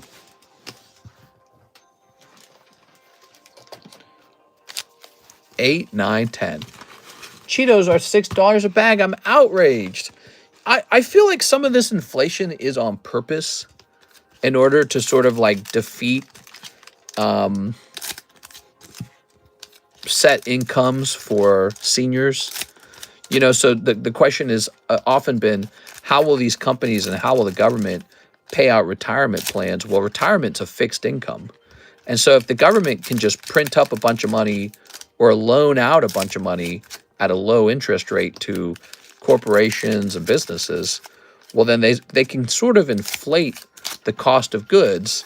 And this inflation is a very sneaky way of reducing the value of a fixed income. That's what it is. You've defeated a fixed income through inflation. So like if you're a senior citizen and you collect like $4,000 a month or $3,000, whatever it is, $3,000 a month, maybe a Social Security, and the government is saying, we can't afford that. What could they do? Well, they can print so much money and put it into circulation that $3,000 that doesn't change isn't worth anything anymore. A can of soup that used to cost 50 cents now costs $3. And you're like, wow, my Social Security check doesn't buy me anything anymore.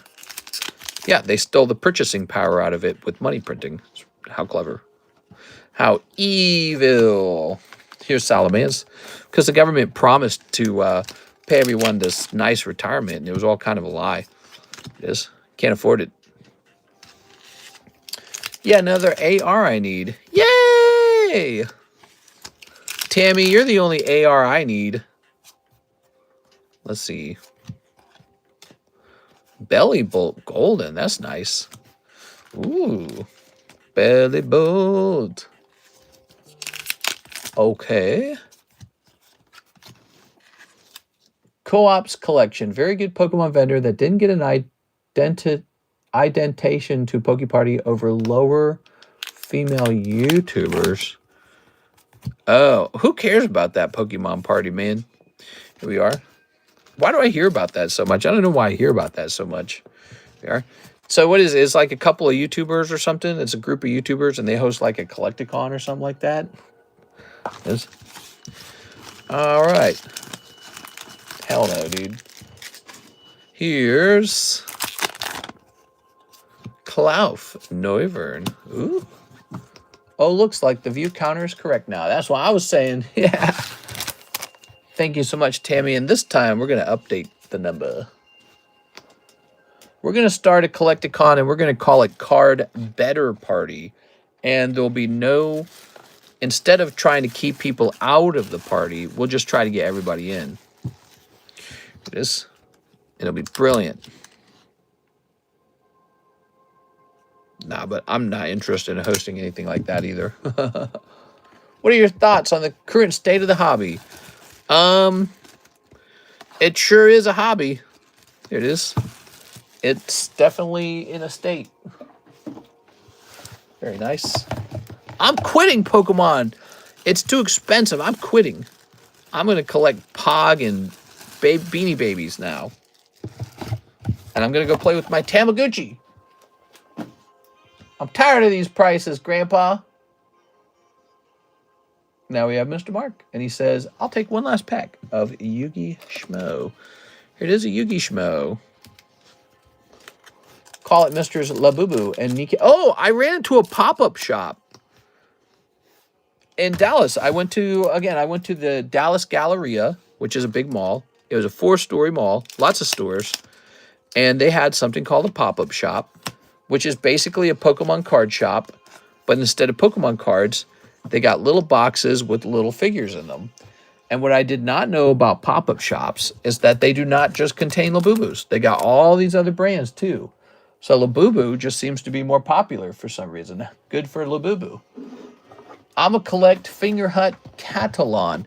Anyways, here's what was really fascinating about the pop-up shop. There was a literal line to get into the shop. It was like, it was doing as good as Lego and as good as Apple.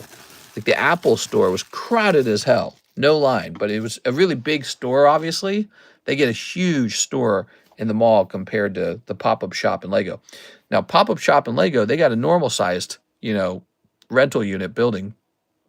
And they have to put out, like, a line divider so that people stand behind sort of like, sort of behind a divider. I don't know what to call it. What do they call those? I can't think of it. But you stand behind the line and wait your turn to be allowed into the pop-up mart. And I was just shocked by this.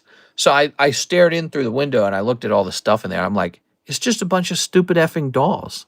How are people lining up, waiting in line for 20, 30, 40, however long it is, minutes, just to go in to be allowed to give the store owner your money for what's essentially just a doll? But the only difference is this doll is pulled at random. Oh, it could be the rare one. It could be the rare doll. And so I thought it was a bit crazy. Actually, I didn't think it was a bit crazy. I thought it was extremely crazy.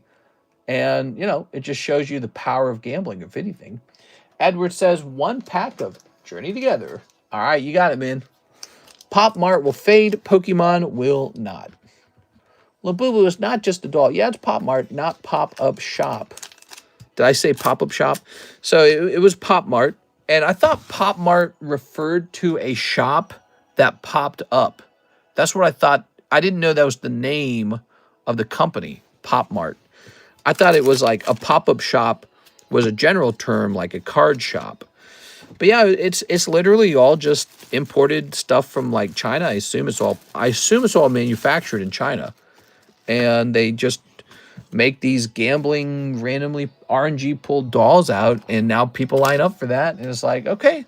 So then Hot Topic needs to make a pop-up t-shirt where you don't know what the graphic t-shirt's going to be. It's random, and there's a rare one and a common one. And oh, if you pull the rare one, it's worth $600.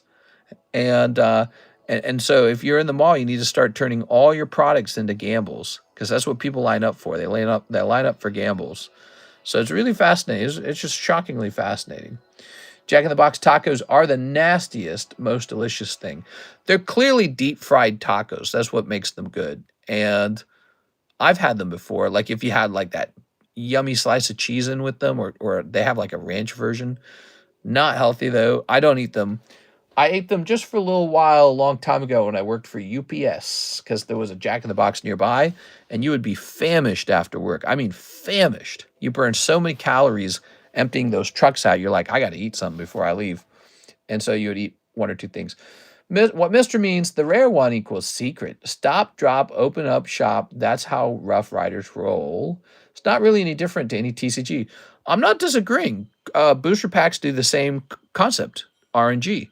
But the fact that we're seeing it spread to other products now, like dolls, it's a worrying, in my opinion, it's a worrying development, because it makes you wonder, why shouldn't every product just be a gamble? Why shouldn't it all be gambles? And the problem is when you see multiple products getting into this, now it starts to look more like a vice. In my opinion, it starts to look like a vice. All right, time to hop off, guys. Thank you. We had a great stream. It's 5:16 a.m. I'm dead tired. I'm going to go sit down and take a breath and probably pass out. I had a great stream with you guys. A lot of talking, a little bit of opening up. We had 500 viewers. This is a record-breaking stream. So I'm going to hop off now, guys, and I hope you'll be back for tomorrow's Sunday night stream. See you later, everybody.